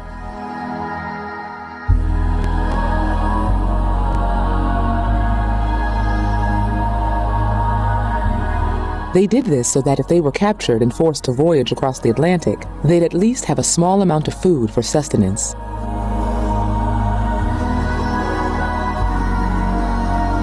The technique was also used if they were planning a brave escape. Seeds and gold could help them build their new life. We had to fight to prove we were human beings before we could fight for freedom. A lot of us don't get this, Charlemagne. Do you realize you're the only people in world history who are not even considered people? We had to fight to prove we were human beings before we could fight for freedom. People leave that step out. It wasn't a fight for freedom. It was a fight for humanity, then a fight for freedom, then a fight for equality, and now we at stage 4, a fight for survival. You're the only people who was not allowed to learn by law. You're the only people who are dehumanized by law, okay? And you are the only people who the world benefited from your and did nothing, absolutely nothing about it, but the entire world benefited from you. So black people don't owe no explanations to nobody. They owe them to us. But before they can be external reparations, there has to be internal reparations. What you think K-pop is? The Backstreet Boys, one of their biggest hits is My Love Is All I Have to Give. You know who wrote it? It's a Full Force song. If you ever listen to Full Force Essentials on Apple Music, you can tell that's a Full Force ballad. Y'all love embracing Bruno Mars, but when it's time for Asian Pacific Islander Month, Bruno Mars is the face of it on Amazon Prime. Y'all love letting people cosplay like 1970s soul singers who ain't us. You love it when somebody comes over and they got swag and they singing like us and but us, nah. You let Sam Smith sing Stay With Me like he doesn't sound like he's got Tank in his throat. Pause. Little Richard told you, I took the Beatles on the road with me. I took the Rolling Stones on the road with me. I'm the architect of this. And y'all called him gay and crazy, but he was right. Y'all let him call Michael Jackson everything but a child of God. Y'all grind up R. Kelly, but y'all let Elvis mess around with 14-year-old Priscilla, and you let Jerry Lee Lewis mess around with his 13-year-old cousin. You're selective in your outrage, and you're not that selective in your gatekeeper. Our main problem is why we considered them human in the first place. White people didn't even consider us human, 3/5 human. That was never our problem. Our main problem is why we considered them human in the first place. If anybody 3/5, look at that behavior. Who eat people? Who would feed a baby to an alligator? Who would do that? Who would exterminate buffaloes just so people wouldn't have nothing to eat, wouldn't have a source of food, just to punish people? Who would give people disease-ridden blankets? Who would do this? Who would create black codes? If you walking along the train line, you going to prison. Vagrancy laws. Same thing they doing now. Our issue isn't our humanity. Our issue is trying to prove our humanity to people who don't behave in a humane way. First of all, the Black Panther Party are attuned to the needs of black people and other oppressed people. Why are the Black Panthers building their own medical center? First of all, the Black Panther Party are attuned to the needs of black people and other oppressed people. It's open a free medical center for the same purpose we open a free breakfast center, free breakfast program. It's to let the people know that we are concerned with their basic needs and desires, and also to educate the people to the fundamentals of socialism, and also to heighten the contradictions within this capitalistic system. When I mean heighten the contradictions, all I'm saying is that is let the people be aware of the fact that the Black Panther Party organization, which only been existing since 1966, is taking care of people, helping them as far as healthcare is concerned, and the federal government with all its wealth and resources not doing anything on a major scale. Imagine waking up tomorrow and every black and brown person in America is just gone. Let's talk about it. Black and brown workers make up nearly half of America's essential workforce. Nurses, teachers, farm workers, truck drivers, construction workers, delivery drivers, just gone. The $3 trillion that black and brown consumers contribute to the economy vanished. Small businesses, over 30% of them are minority owned. That means empty storefronts, lost jobs, and neighborhoods turned into ghost towns. We know for a fact that the U.S. relies on immigrant labor in historically oppressed communities to do the work that it doesn't want to acknowledge. Without black and brown people, who's going to keep things running? Who's going to make America cool? Let's be real. American culture is black and brown culture. 40% of the U.S. military is made up of minorities. Without them, America's global power weakens instantly. Law enforcement? Black and Latino officers make up 30% of the police force. America doesn't deserve black and brown people. But without us, it doesn't exist. Because I would have said the same thing about my own countries in the continent. We have no culture. We have culture, we have influence, and no, I'm not just talking about taking weeds and turning them into collard greens or taking innards and turning them into chitterlings. I'm talking about the fact that we have persevered and we are the most copied individuals on the planet. So much so, if I'm wrong, please explain Akon to me. Please explain Burna Boy to me. They all do a variation of who we are, and I'm not just talking about music. I'm talking about the walk. I'm talking about the talk. I'm talking about the hairstyles. I'm talking about the innovation. Everything we do. We took a construction worker's boot and made it the hottest item for the past 40 years because everybody finds a way to profit off of what we create and then demonize us for creating it and then label us criminals, uneducated, unwilling.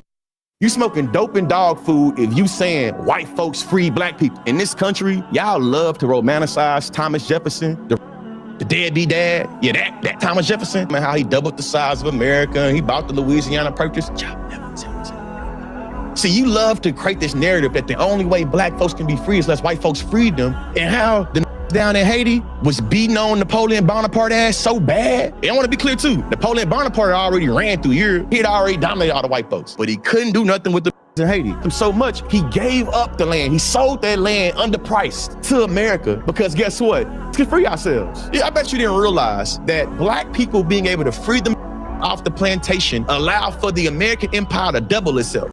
Come over to our country. This is not America. This is Polynesia. Our country was stolen. That's one of your problems. You're ignorant, woefully ignorant. But you, caller, need to learn about Hawaiian history and about where you are. And that attitude that you have is the same attitude that Joey Carter has. You think you are in America. You are not in America. You are in a colony that is in Polynesia that was forcibly taken, just as, I might add, all of Eastern Europe was forcibly taken by the Soviet Union, which Americans think is a very, very bad place.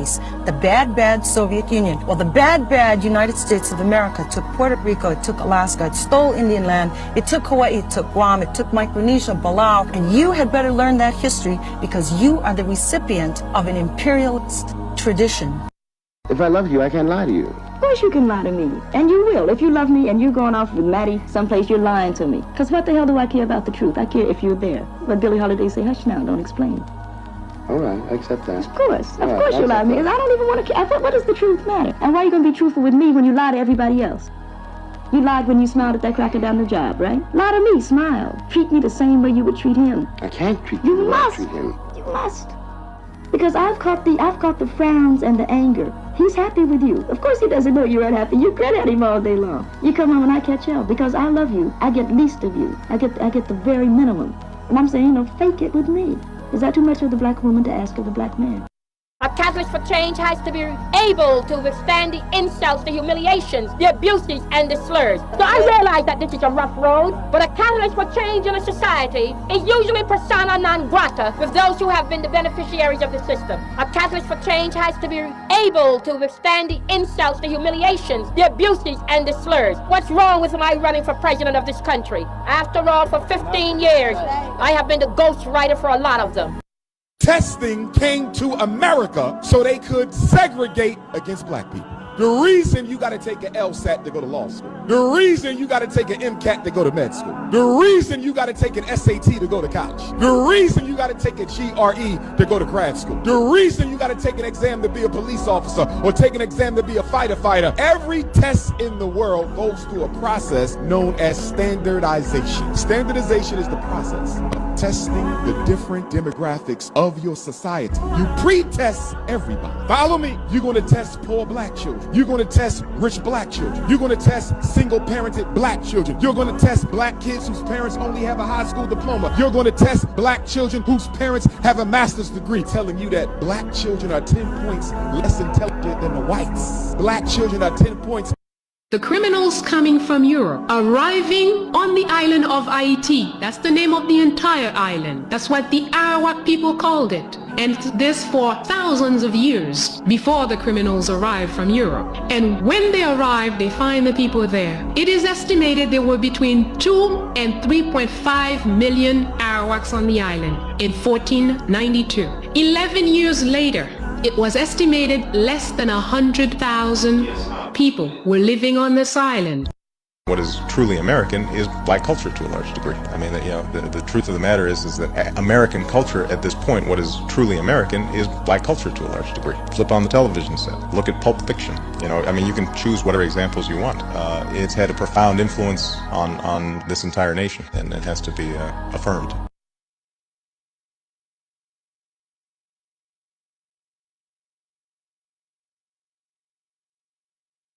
Which community in the United States has the highest degree of history of violence? That's unquestionably white Americans. Are there any trends within the black community, such as higher crime rates or higher illegitimacy rates, that could explain their position? There's no. I mean, there's a propagandistic mechanism that's afloat about black illegitimacy and black criminality. I guess it depends on what kind of crime you have in mind.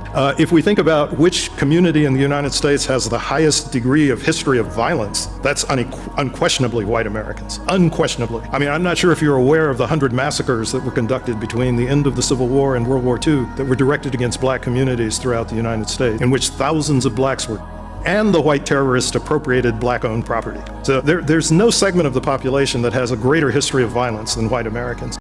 J. Marion Sims, the same man who experimented on all of these women, and they don't want any American children to know these stories, to know these truths. They don't want them to know. Tuskegee syphilis, that's as far as we go. Yeah. And that was child's play compared to what was done. J. Marion Sims, the same man who experimented on all of these women, also accused Africans, accused them for the fact that the children have what we now know as neonatal tetanus. He called it Trismus nascentium, just made up something, but it's neonatal tetanus. Tetanus derives from manure. The likely cause of it because of the proximity and Africans were to animal stables, with people like him caused because of where they had to sleep. But he said it was because of their indecency of their parents. So he decided he was going to try to correct it with a shoemaker's awl, and it is a pointed object that they poke holes in leather with. Every child that was born attempted to reshape their heads and had a 100% fatality rate.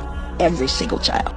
I challenge all of you to sing the "We Ain't Gonna Stop Till People Are Free" song. Here we go. I can hear my neighbor crying, I can't breathe. Now I'm in the struggle and I can't leave. Calling out the violence of the police. We ain't gonna stop till people are free. We ain't gonna stop till people are free. Come on, sing it out.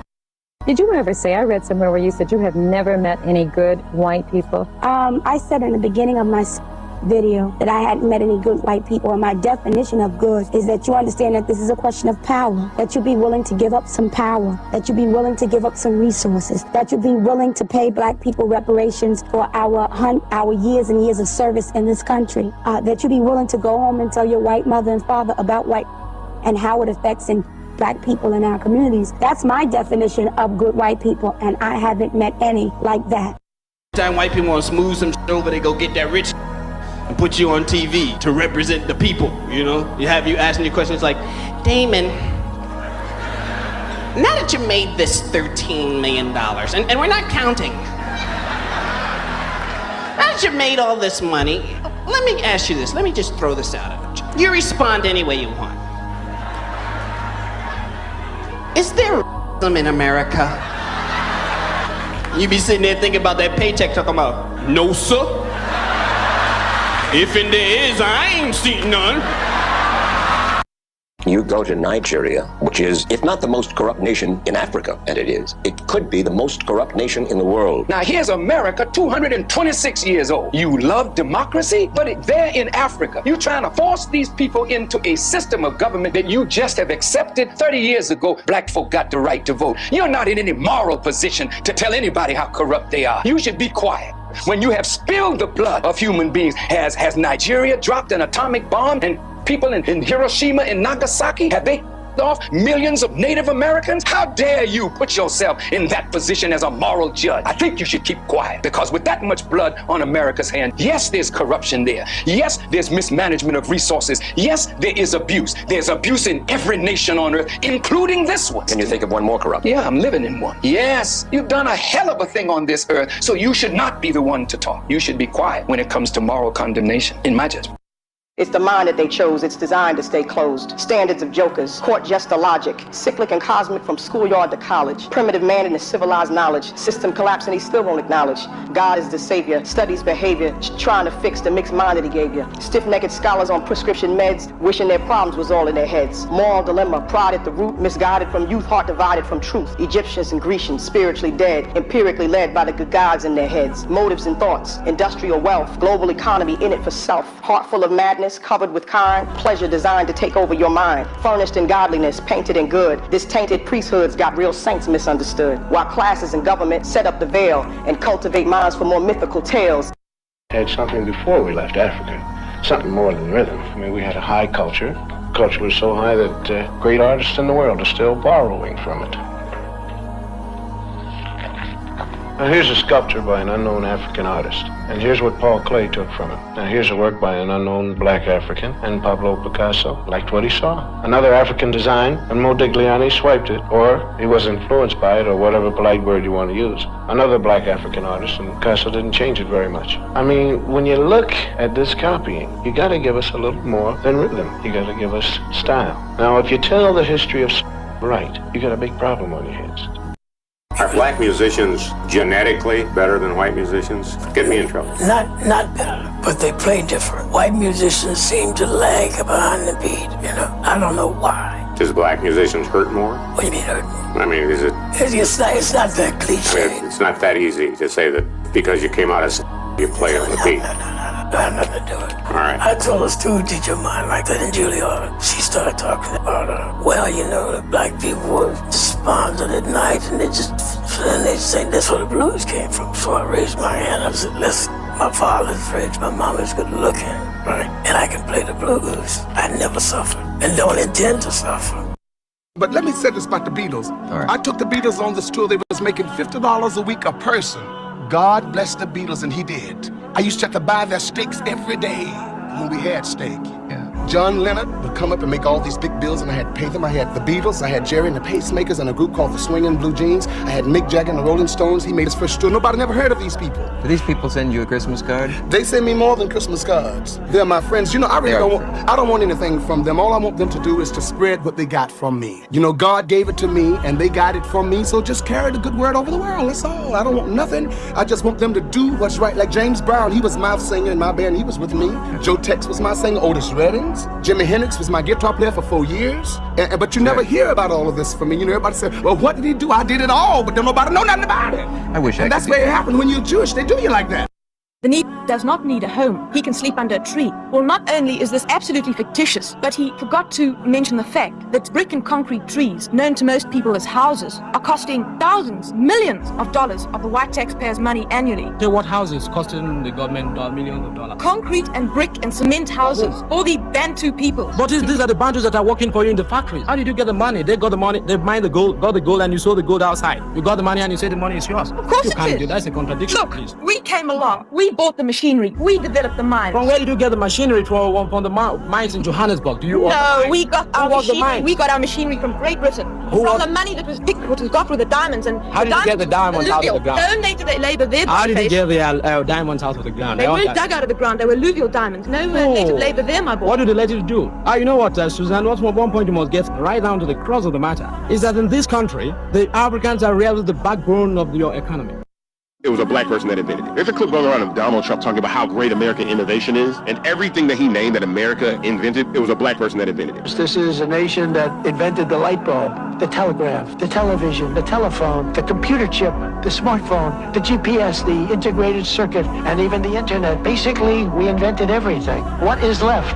We invented everything. Bro, black people did all that. We innovate and create everything. We've invented the ice cream scoop, ice cream, the alarm. We did invent ice cream. I found that out like a couple The alarm system, macaroni and cheese, plasma, the hot comb. There's a list of so many inventions and creations by black people. What is left? We invented everything. We've been in Manila for 400 years. What's bothering you? You look so... I don't like his arrogance. I think, no. That's not gonna black. No, sir. Listen, woman, everybody black watching this show knows why you don't like the way I talk. I know what it is. Don't tell me what you don't like. beg you. You don't know what you're talking to. I don't like. I don't tell what you don't like. It's about chicken. See me get my books. No. Listen, I'm in a minority in this country. I'm from England. You know, you can go to town, move in neighborhoods, you can buy things over, you can open a business downtown Chicago and do business, and I can't do it. But we've been in Manila for 400 years, and you freer than me, you from England. You are freer than me, and everybody know you free. How many of you white people truly believe that she's not as free as me or any black? Don't compare yourself to no black man. You are not fighting for the freedom and independence of black people? I can't believe exactly what I'm hearing. We went to war in World War II to fight for the freedom of speech. We didn't fight for freedom of speech of hatred. Many of our members, I'm a National Commander of Jewish War Veterans, and over 50,000 of our men that's fighting for your right to speech here now. I don't understand why you come out with such hatred. You make me sick to my stomach with that. Because at the same time that you were fighting, you were not fighting for the freedom and independence of black people. Soldiers, black soldiers in segregated companies lost their lives on foreign soil there, but would have to come back and fight just to get a bite to eat, not have to go to the toilet on the side of the road somewhere in the bushes. So you're nothing but hypocrites, and you won't pull that small-time stuff over me. So many years, we were told that only white people were beautiful. This brother here, myself, all of us were born with our hair like this, and we just wear it like this because it's natural, because the reason for it, you might say, is like a new awareness among black people that their own natural appearance, physical appearance is beautiful and it's pleasing to them. For so many years, we were told that only white people were beautiful. Only straight hair, light eyes, light skin was beautiful, and so black women would try everything they could, straighten their hair, lighten their skin, to look as much like white women. This has changed because black people are aware, and white people are aware of it too, because white people now want natural wigs. They want wigs like this. Dig it? Isn't it beautiful? All right. Let's talk about. I don't give a f. Get how much money you got. I don't give a f where you been. We're still on the plantation, brother. The privilege that they give black people, that only black people can flex on other black people with, because that's all you can do, because you can't flex on the master, because he gave it to you. And go out there and flex on your people. Because if you flex on me, your ass is in trouble. And what you got, that's my money. I spend that in taxes. So go be a king to your own people. But don't come over here and act like you a king to us. And if I catch you biting and snapping back at me, I'm going to take that from you, embarrass you, and make your people talk about you and turn on you again. That's what they do to us with that. You know you can't take it with you. You don't own this. That's the only thing about having something more than your own people. You can only flex on your own people. Anyway, when the slaves were getting ready to go out on the underground, they would hang on a fence or a door with this pattern. And this pattern is called a monkey wrench. And it said to the slaves, "Get your belongings together. We'll be going out with the conductor soon." This one is called the drunkard's path. It said, "We will follow the drunkard's path. It will make it difficult for slave catchers to catch us." And also slaves believe that evil spirits travel in a straight line. This is the bear's paw. We will follow their tracks. You will find food, berries, honey, and maybe a place to stay during the day, except bear caves you wouldn't want to stay in, but that's what they do. What is your name and where are you from, boy? Name, place of birth. I'm Kevin. I'm from England. England? The place with the plague? Is it even safe there? I heard you people don't even wash. Monster says England. I heard it's nice. I wash. My mum made me. I heard in England that you boil your beef and eat it with no spice. True. Ugh. So backward. So backward. No offense. I don't mean to offend, but ugh. Yeah. Ugh. Melson says, huh? Ugh. Oh. Why is it that you think that blacks are not equal to whites? If we're such trash and all that, why did your people go and black women? Will you tell me where do it say in the encyclopedia or anywhere else that blacks are not supposed to be in this world or anything? Tell me where is that at? The blacks are the beast of the field. It says it right in your Bible. The what? The blacks are the beast of the field. Why is it that you think that blacks are not equal to whites? It says it right in the Bible. We're God's chosen people, and God's chosen people are better than any of them. Who wants to talk? Here, got criticized, ready to talk. Well, why don't you go to a black church and find out yourself? I wouldn't step one foot into a black church. Excuse me, the young lady over there, you said you didn't hear. I think I'll just make that a little bit clearer for you. She said that if we're such trash and all that, why did your people go and black women?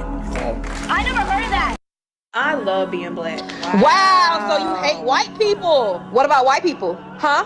And oh my God, Kiara did such a good job on my boho vlog. Liar! That's not your hair. Not your That's not your hair though. That's not your hair. You want to be white. You want to be white. Y'all, I love having full lips as a black woman. You're not the only one who can have full lips. You know that, right? Mexicans have big lips. Hispanics have big lips. What about the Hispanic community? Like, I'm so happy to I don't care. I love my black features. Wow. So what about white people features? Asian features don't matter, huh? And y'all, guess what? I got accepted into Harvard. Liar. Who would even? Where you getting the money from? You gonna strip? You gonna work at Magic City?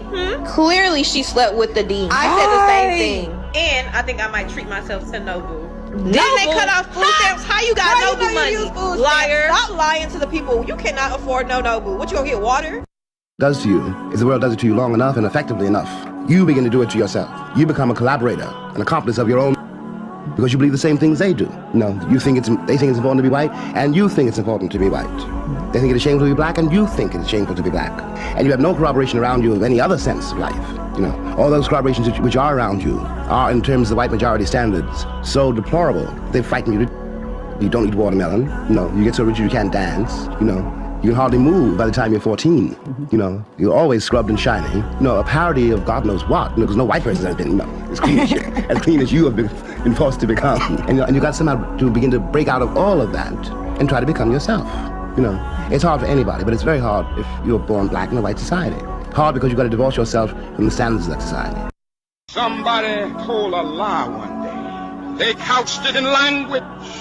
They made everything black, ugly, and evil. Look in your dictionary and see the synonyms of the word black. It's always something degrading and low and sinister. Look at the word white. It's always something pure, high, and clean. But I want to get the language right tonight. I want to get the language so right that everybody here will cry out, yes, I'm black, I'm proud of it, I'm black and beautiful. So why must we always concentrate on color or religion or this? There are other ways of connecting men. I'll tell you this. When I left this country in 1948, I left this country with one reason only. One reason. I didn't care where I went. I might have gone to Hong Kong. I might have gone to Timbuktu. Ended up in Paris on the streets of Paris with $40 in my pocket on the theory that nothing worse could happen to me there than it already happened to me here. You talk about making it as a right about yourself. You had to be able then to turn up all the antenna with which you live, because once you turn your back on this society, you made. And it's very hard to put a typewriter and concentrate on that if you're afraid of the world around you. The years I lived in Paris did one thing for me. They released me from that particular social terror, which was not the paranoia of my own mind, but a real social danger visible in the face of every cop, every boss, everybody. I don't know what most white people in this country feel. I can only include what they feel from the state of their institution. I don't know that white Christians hate or not, but I know that we have a Christian church white and a Christian church which is black. I know as Malcolm X once put it, the most segregated hour in American life is high noon on Sunday. That's a great deal for me about a Christian nation. It means I can't afford to trust most white Christians, and certainly cannot trust the Christian church. The majority of the people in the world, 99% of them live in today. So in 1863, via the Emancipation Proclamation, and I challenge you to go look in a law dictionary and look up the definition of emancipation and proclamation, and you will see that a proclamation is not a law. A proclamation is a public announcement by elected officials. It is not a law. So the Emancipation Proclamation of 1863 did not set any free. What it did was standardize the United States being the model for the standardization of that all of the other nations around the world, as they reduce their people from their sovereign capacity and force them to join nation states, then they were able to issue statute, code, ordinances, resolutions on them. And a statute, as in a state statute of the Commonwealth of Pennsylvania, is not a law. It is corporate policy of the corporation that calls itself the Commonwealth of Pennsylvania Incorporated. That you can tie healthcare to how. You can look about anything that's happening, just about anything that's happening in the world today and tie it. You look at the highways in Atlanta, you look at the naming of Wall Street, you look at sugar that we eat. But the thing that stuck out to me was healthcare, that you can tie healthcare to how. Absolutely. So there's a piece in there about why we're the only Western industrialized country that doesn't have universal health care. And it starts with opposition to universal health care that occurred right after when the Freedmen's Bureau was trying to offer free health care to the formerly enslaved. And there was white opposition to that. And so even today, you see with polling that white Americans will reject social programs if they think large numbers of black people will benefit. School is, I think that we got so caught up in school being a tradition that we stopped using it as a learning tool, which it should be. I think there should be a different curriculum in each and every neighborhood, because I'm going to Tampapi High and I'm learning about the basics, but they're not basic for me, and it's like they're not to get us ready for today's world. That's not helping. It's just what they took, so it's what we're gonna take and things like that. There should be a class, there should be education, there should be a class on scams, there should be a class on religious cults, there should be a class on police brutality, there should be a class on apartheid, there should be a class on America, there should be a class on why people are hungry, but they're not. Their classes on gym. On Monday, July 9th, 1860, a ship called the Clotilda arrived in Mobile Bay carrying 110 Africans.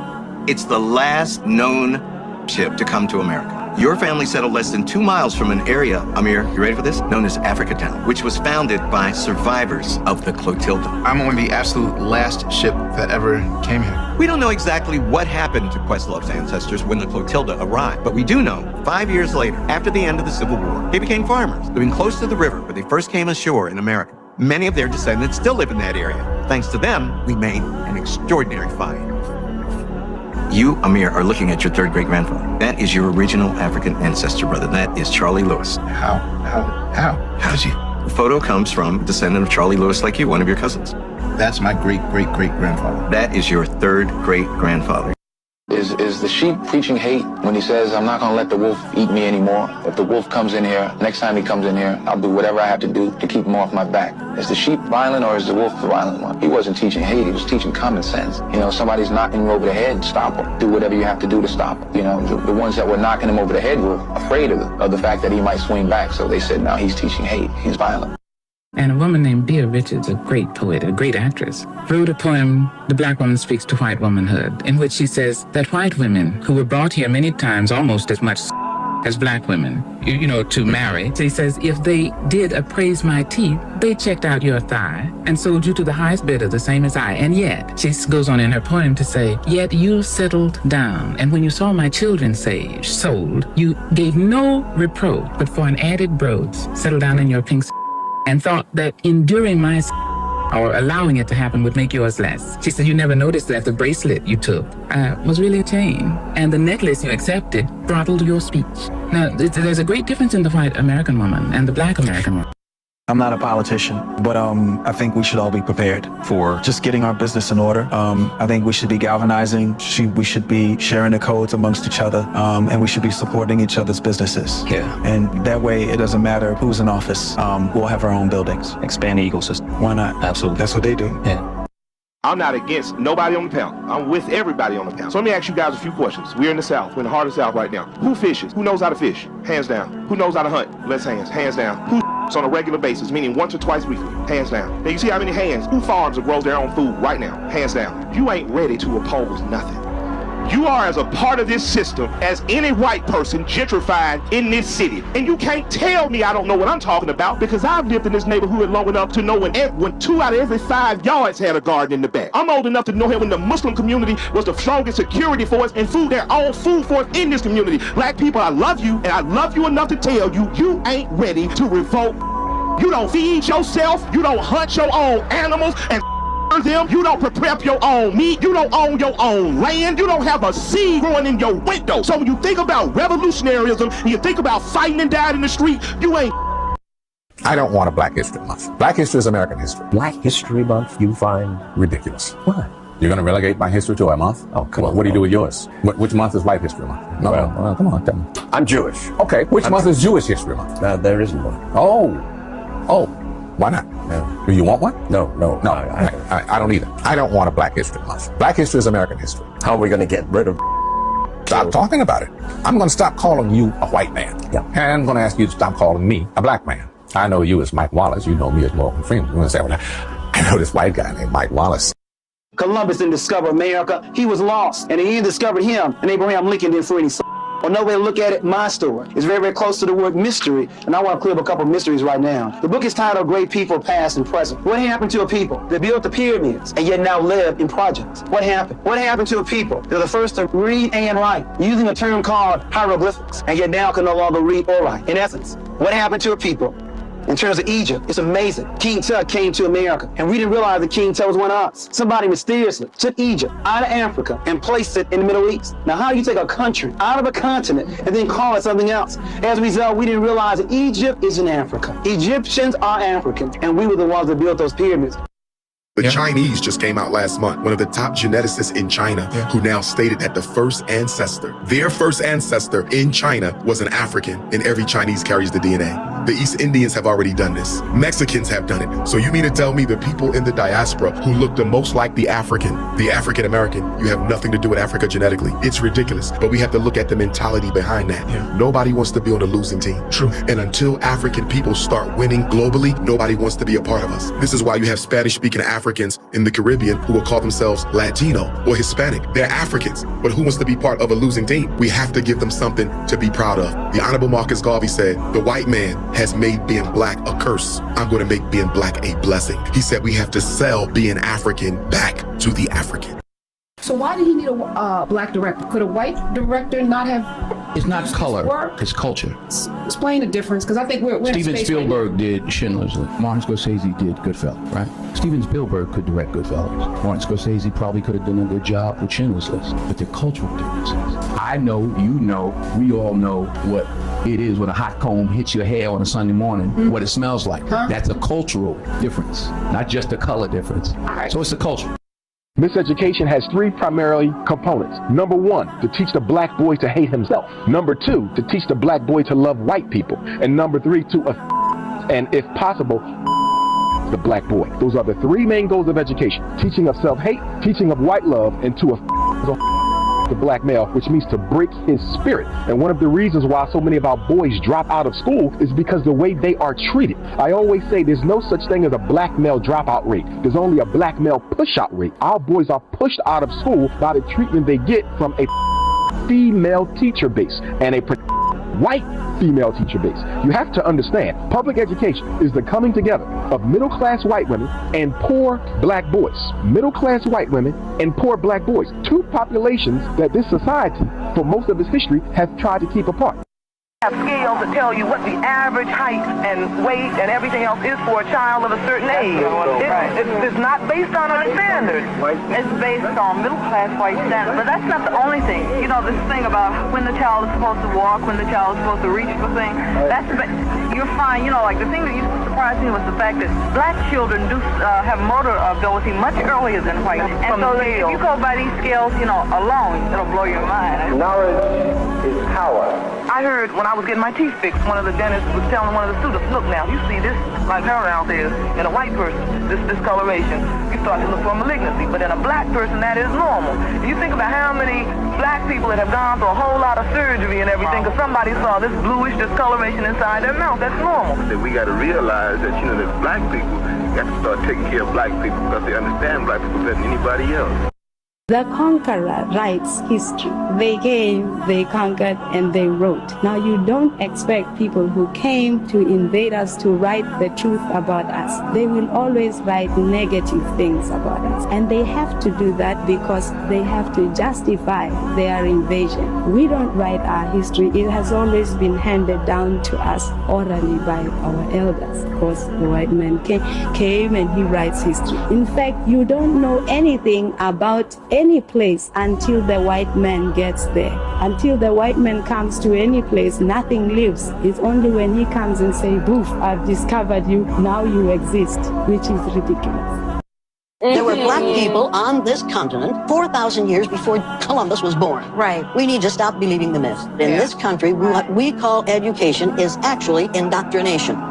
And it takes us from the age of 5 to the age of 18 to thoroughly indoctrinate people so that they will believe in the myth of white superiority. And it is a myth. Right. Now, you can't do that while you're teaching that Columbus discovered America. Right. There were black people on this continent 4,000 years before Columbus was born. Right. We teach black history in the schools as if it started with slavery. We all came from the same black women 300,000 to 500,000 years ago. The human race began with black women. My cousins, and you are all my cousins. Make no mistake about this. We are all 30th to 50th cousins because we all have the same black great-great-great-great-great-great-grandmother back there 300,000 to 500,000 years ago.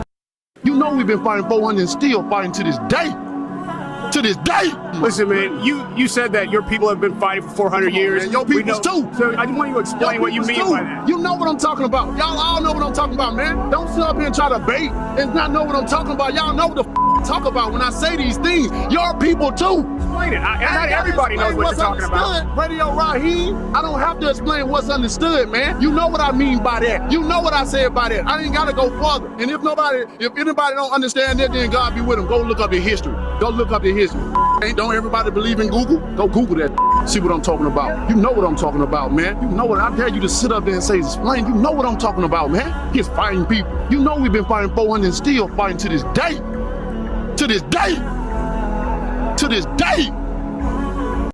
White girls come to me, oh yeah, it's so big. If your white skin is so beautiful, why do you go to the beach and burn yourself to a crisp trying to get brown? If it's so wonderful to be white, and if you love your thin lips, why are you going to the doctor getting collagen injected and telling me my lips are too big? Don't, you know, that's my thing. That trips me out whenever, you know, white girls come to me, oh yeah, it's so big. And it's like, well, why do you go get on that stair stepper at Holiday Health Spa trying to get your as big as mine? If being white is so wonderful, I don't understand why all these white teenagers don't stay white. We cannot really because is prejudice plus power. Nothing I say up here nor anywhere in the world will impact stop fronting, will impact on any white folks in this audience, on your job, in politics, in economics, in housing, in the society. We don't have the power to do that, so we cannot be. You know what I'm saying? The myth of race has to be maintained at all costs in this country, because if white people have to give up the color of their skin as being something that makes them perfect, what do they have left? If we start teaching the truth about history, if we start teaching about Nile Valley contributions to civilization, it will totally change the way we conduct ourselves in the classroom. It will have to. Columbus didn't discover America. You can't discover a place where people are already living, but we celebrate that every October. It's a lie. We need to stop telling the myths and start telling the truth. You can barely build an app and invented GPS is a black woman, 3D imaging is a black woman, laser eye surgery is a black woman, escalators a black inventor, elevators a black inventor, the roller coaster is Granville T. Woods, roller coaster, everything. The cell phone. The cell phone, I was just watching the thing on the cell phone. Our video games is Jerry Lawson in Silicon Valley. They try not to mention him, but he's the reason why we have Xbox, Atari. He did the first, before Atari, the F1 series. Jerry Lawson, a black dude who invented home videos. Super Soaker, Lonnie Jackson, it just goes on. Sanitary napkins, it's a woman. ADT, our security system, is a black woman in Queens. Mary Van Brighton, in 1966, she invented the home security. All of this we did to move the society ahead, and we still get on. And African Americans still get on. Nigerians and Indians were both colonized by the British, but the Indians rejected the British culture. They rejected the British religion. They rejected the British food. They rejected the British way of doing things and hold on to the British technology. And then we have the Nigerians, that is us Africans, accepted the British culture, British dress code, the British food, the British every religion, and rejected the British technology. Now that's where the Indians are the most advanced. They don't need to speak English to make a cell phone. But me and you are colonized to believe that the more you speak a better English, you are intelligent. My society is underdeveloping because of an alien system on our people. So there's no music for enjoyment. There's nothing like love. There's something like a struggle for people's existence. So as an artist, politically, artistically, the whole idea about your environment must be represented in the music, in the arts. So really art is what is happening at a particular time of a people's development or underdevelopment. So I think as far as Africa is concerned, music cannot be for enjoyment. Music has to be for revolution. Black people have lost their identity, but our oppressors have not lost our identity. That's just why they chopped those noses off of the Pharaoh and the Sphinx in Egypt in the first place. It's because without this nose, we can tell you this is whoever it is. But with that nose, white people pay so much attention to black people if they don't like them. You would think if you didn't like something, why would you be paying attention to it? I don't pay attention to things I don't like. What's the answer? The answer is the liar knows what lie he told. You see what I'm saying? So even if I made it deceitful and I made you think that the answer is over here, but the answer is really over here, I'm still gonna be looking over here. Me, the one that tricked, because I know this is the right answer. I would like to say to this gentleman and all other people who are not blessed with melanin at this point in time, to understand that what has happened in our history is that you have been misinformed as much as we have been misinformed. Much of the information that is brought forth, not only from Dr. Muhammad, but other areas, other scholars, are not available to you, as the sister said, in your curriculums that you have for 400 years when you did not allow us to read and write and was being hidden. Whether you, sir, personally did that or not, it was a legacy that was passed on to you. And I end by saying, is simply the greatest atrocity on film. Ours was not film. I really want you guys to understand that time is running out. And a lot of black people say that, but for real. Part of why the civil rights movement has been so successful, and part of why those who have come after in terms of our leadership have been able to maintain a presence, is that black people have always had a certain amount of moral currency that we have been using. And let me be the first to tell you, that's used up. White America has been watching us act like fools for a long enough time where any sympathy they may have had to our plight is completely gone. You're approaching a country that, forget hating black people or not hating black people, they just don't care. You can be talking about affirmative action, I don't care. It literally is of no importance to me. I don't care about I don't care about segregation. I don't care about you. I don't care how many of you all go to jail. I don't care at all, because I'm broke. We've been misled by our leadership, for instance. They think that we can consume our way into equality and sees equality as an equality of material. So if I have the same car as a white person, if I have the same house as a white person, a similar job, then I'm equal. But you cannot consume yourself into equality. You must produce yourself into equality, and you move into equality and beyond by productive thinking. Because as long as you're consuming knowledge or you consuming materials, the guy who is giving it to you or selling it to you is producing at the same time, which means that you never catch up with him because he's always 2 or 3 steps ahead of you. To a good extent, many of our students go into schools, college as well as secondary levels, consuming, and their minds are not being developed to produce.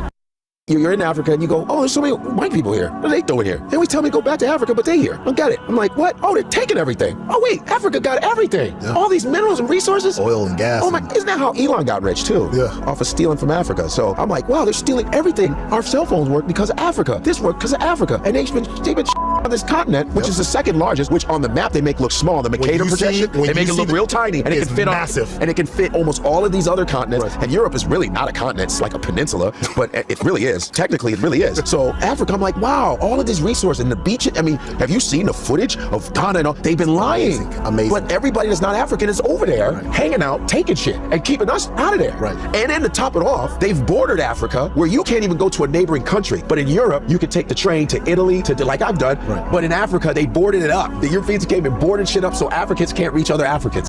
This is why they ban our history. They ban our history because black history by definition is political. That's right. Because black people by definition are political, right? Our history is political because every story of American greatness, every story of American exceptionalism you want to tell, here we off to the corner. Say, how do you explain us? That's right. If all this is true, why are we here? How you bought and sold our ancestors? How you claim to be democratizing Europe, but denying violently democracy for black people here. So we're the most inconvenient people to the story of American exceptionalism. Right. So they want to ban our history because we give lie, right? We reveal the lie of this country. And we are heroes of that story. So what the research shows is that when you teach black children black history, they do better academically. Absolutely.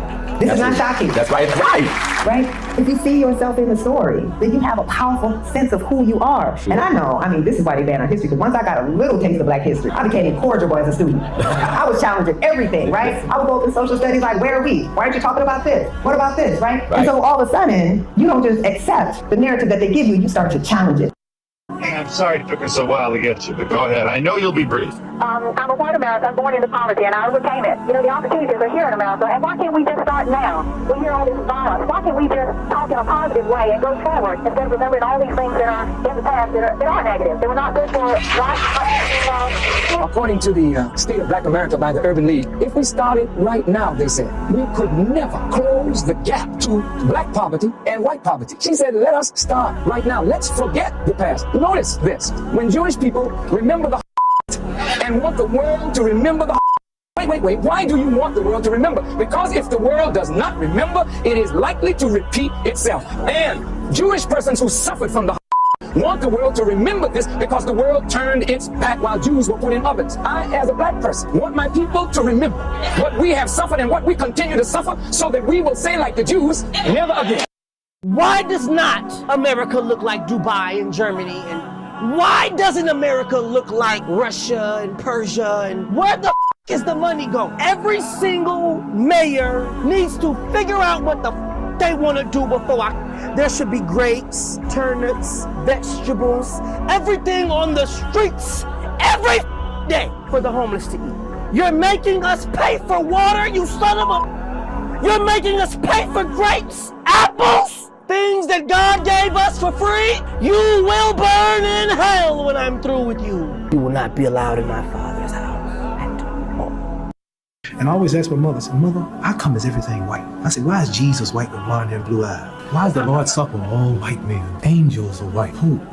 And Mary and even the angels. I said, Mother, when we die, do we go to heaven? She said, naturally we go to heaven. I said, what happened to all the black angels when they took the pictures? And the angel food cake was the white cake, and the devil food cake was the chocolate cake. I said, Mama, why is everything white?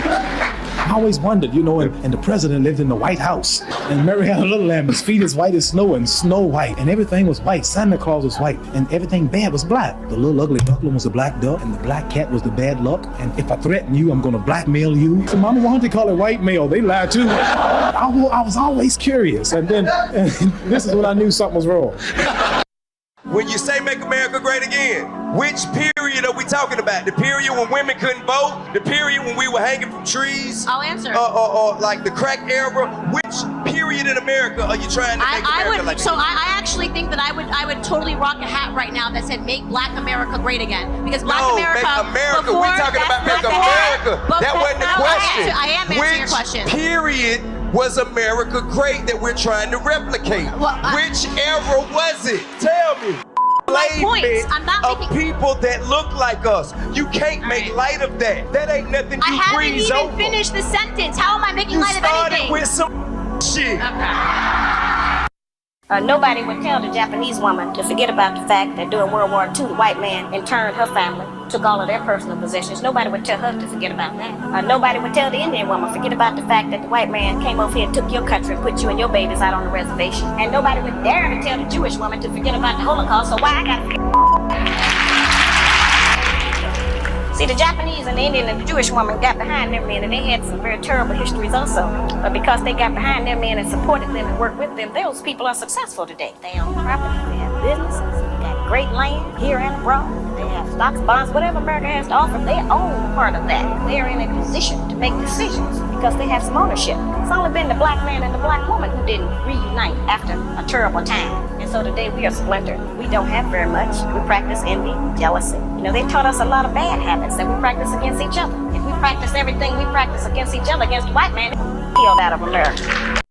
The whole world was black before white people were created. I want to keep that clear. Everything was indigenous. You have indigenous people of African lands. You have indigenous people of American lands. You have indigenous people of Asian lands. You have indigenous people of European lands. The indigenous people of European lands was called the Moors. They call it the Dark Ages. Why do they call it the Dark Ages? Because it was ran and controlled by dark people before white conquistadors came and became oppressors over their land. So everywhere on Earth, even in Australia, you have the Aborigines. So everywhere you go on Earth, there's a so-called black melanated being that originated there first. All life did not start in Africa. Many people are now starting to talk about that. There's a bunch of literature and stuff that's now widely spread and talking about these things. And America is one of the most ancient, oldest civilizations in the world. We have some of the oldest pyramids in the world. We have some of the oldest sphinx in the world. We have some of the oldest literatures and writings in the world. America is the ancient old world. We didn't build America because I don't care who has drafted up the players, who put hammer to nail. Who did the work? Cotton was one of the most valuable resources in the world. If that cotton didn't get picked by these black hands, and those black hands that were up north working in textiles and industry, if they didn't thread that cotton and make it into something to be sold, what would this country have been? We gave this country a 250-year head start economically. If Haiti wouldn't have sent the French backpacking, America never would have had Louisiana, never would have had Texas, or anything worse than that. Because they kicked the French's in such a bad way, they had to leave, and economically they couldn't fight the ex-Brits that were over here anymore for this land. So the reason you even have America, and Frederick Douglass talking about it, the only reason you have it is because a bunch of Haitians kicked a bunch of French folk. White folks should have been listening to people of color all along, because if we had, we would have known that the system was rigged, see? We would have known that the system was that it was a fraud, that it was a hoax, and maybe then we could have joined in solidarity with people of color to change that system, rather than falling for the divide and conquer. Because the divide and conquer now, it's not just that it takes people away from recognizing their class interest, which obviously is no great shakes to them. They don't really think about that, right? It's not just that, it's that identifying with whiteness and the expectationalism that comes with it is literally folks, because they don't have the coping skills to deal with setbacks. Vladimir Putin says Africa is a cemetery for Africans. Africans. When an African becomes rich, his bank accounts are in Switzerland. He travels to France for medical treatment. He invests in Germany. He buys from Dubai. He consumes Chinese. He prays in Rome or Mecca. His children study in Europe. He travels to Canada, USA, and Europe for tourism. If he dies, he will be buried in his native country. Africa is just a cemetery for Africans. How could a cemetery be developed? Come over to our country. This is not America, this is Polynesia. Our country was stolen. That's one of your problems. You're ignorant, woefully ignorant. But you, caller, need to learn about Hawaiian history and about where you are. And that attitude that you have is the same attitude that Joey Carter has. You think you are in America. You are not in America. You are in a colony that is in Polynesia that was forcibly taken. Just as, I might add, all of Eastern Europe was forcibly taken by the Soviet Union, which Americans think is a very, very bad place. A bad Soviet Union. Well, the bad United States of America took Puerto Rico, it took Alaska, it stole Indian land, it took Hawaii, it took Guam, it took Micronesia, Palau, and you had better learn that history because you are the recipient of an imperialist tradition. Now, I found out that the Greeks, who were supposed to have been the founders of civilization because they were the first civilized white folks. But the Greeks got their civilization from the Egyptians, and the Egyptians were black people. And the Greeks passed their civilization on to the Romans, and the Romans are a very stupid, dumb bunch of people for the most part. They couldn't retain it, they lost it. They had a dark age in Europe for 500 years. And then another bunch of Africans, the Moors from North Africa, into Spain and started civilization all over again. So instead of Europe civilizing Africa, Africa has civilized Europe 2 times. They said that the earth was flat like a pancake out in the vastness of space with the sun and the moon and all the stars going around it. The ancient Egyptians in the Pyramid Age 6,000 years ago knew that the world was round. They knew that it went around the sun in 365 and 1/4 days. They measured the circumference of the earth and they calculated it so accurately until modern astronomers, their error was only 1 yard. That are not comfortable for white people. They're not comfortable for them to talk about the possibility that Africans were here before the Europeans. So what do you do with the heads in Mexico that you find at San Lorenzo, at Tres Zapotes? What do you do with those, all right? You ignore them. What do you do with Columbus's diary that says the Africans know a way to the west, but it goes around the doldrums, we would never survive? What do you do with that? You ignore it. What do you do with Balboa's diary that says we came upon this African village in the isthmus? How did these Africans get here? What do you do with that? You ignore it. Why? To preserve the myth that the Europeans were here first. What do you do with all of this written literature and history that says that Abubakar II of Mali sent 200 ships to the west? When one came back and said they were afraid that the others disappeared. And then to have Balboa find this village that looks just like Mali, where he was, what do you do with this information? You ignore it. You ignore it. Why? To preserve the myth of white superiority. That's what our whole educational process is devoted to. What do you do with this whole history? This is a written history, my dear. They lied to you. The prophets in the Bible were black, and I can prove it. But stop pretending ancient Israel looked like a Hollywood movie. You really think Moses, raised in an African royal palace in Egypt, could pass as white? No. Nah. They'd never have taken a pale foreigner as one of their own. Simple logic. That means he looked like them, which means he was black. Now look at Song of Solomon 1:5. I am black and beautiful, O daughters of Jerusalem. That's in your Bible. Jesus, born in Bethlehem, then hidden in Egypt, hiding a white baby in Africa. Make it make sense. They whitewashed everything, and you still worship a version of history designed to erase you. They said the afro was legal. Am I right or wrong? That's what they said, it was legal. We can sport the afro. All right? This man, it's a lot of others here. This man here's got an afro. This is an afro right here. Or somewhat of an afro. It's not big, no. But they want us to wear skin head. What they call it? Iron tight. It's not my culture. Am I right or wrong? They come over here, they get, all right, a Vietnamese girl. She called me a Vietnamese girl. I know it's not part of their language. Ain't nobody tell me it's part of their language. But I'm gonna go over here. The beast, you know that.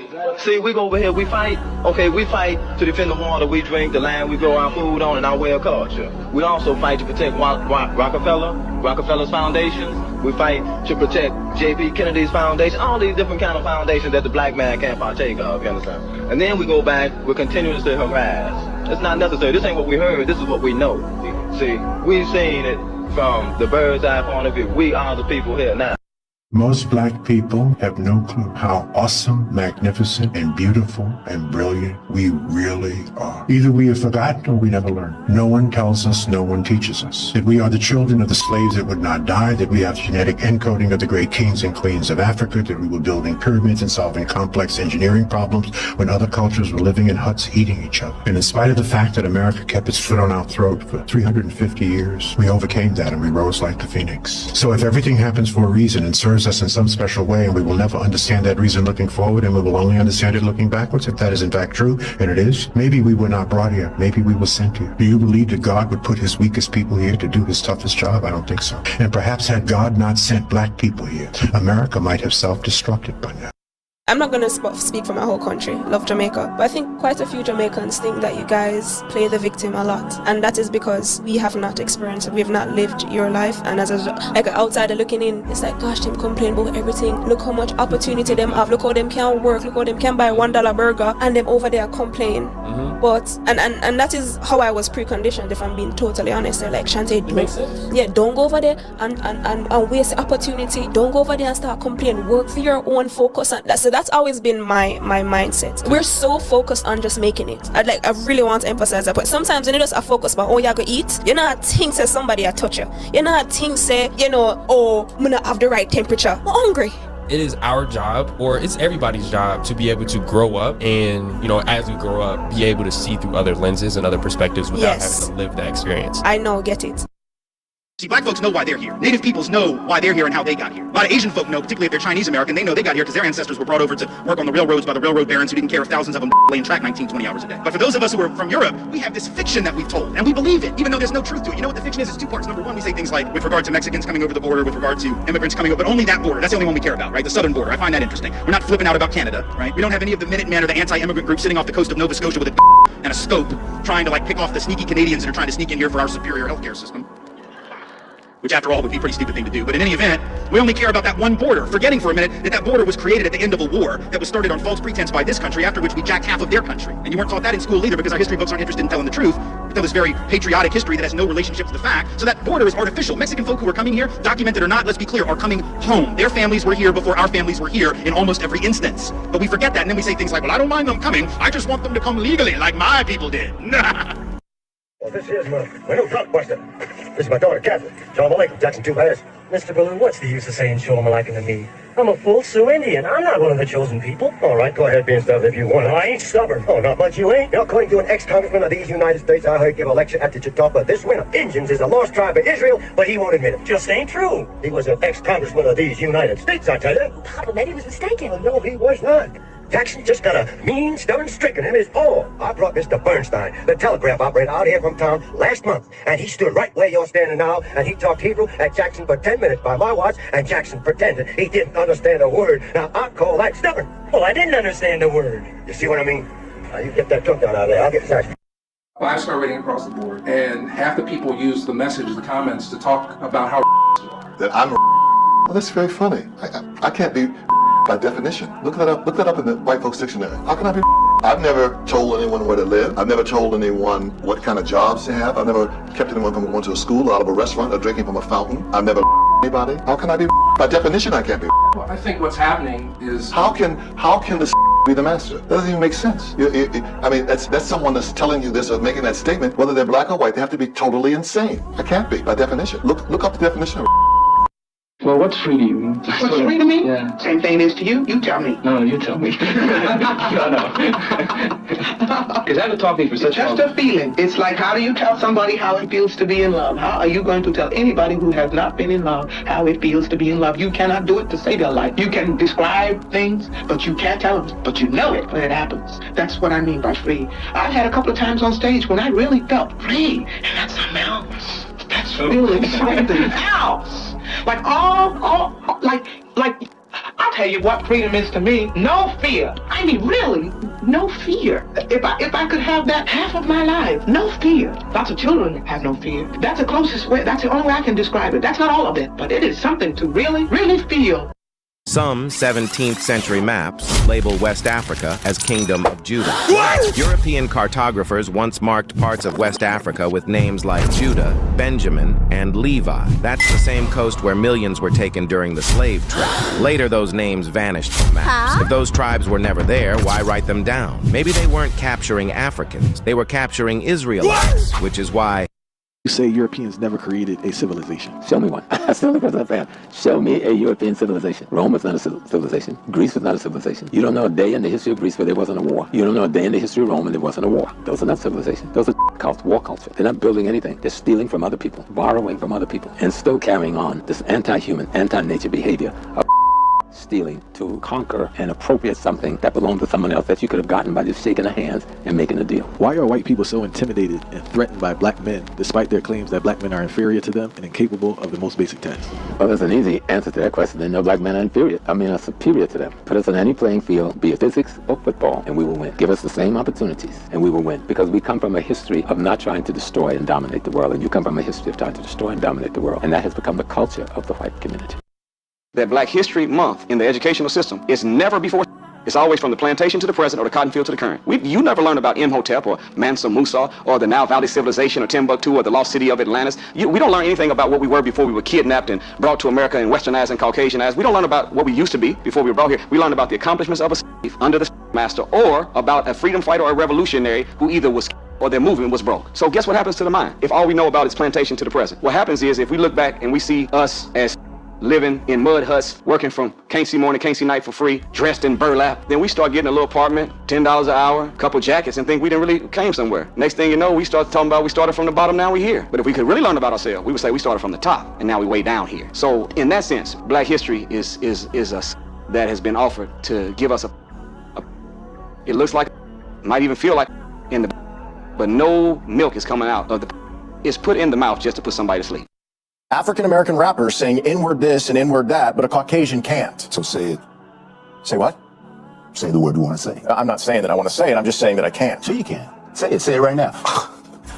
I will say it with you. Okay, this is hypocritical. You know we can't. Sure you can. This is America. Both of us. Say it. All right, I think we can move on.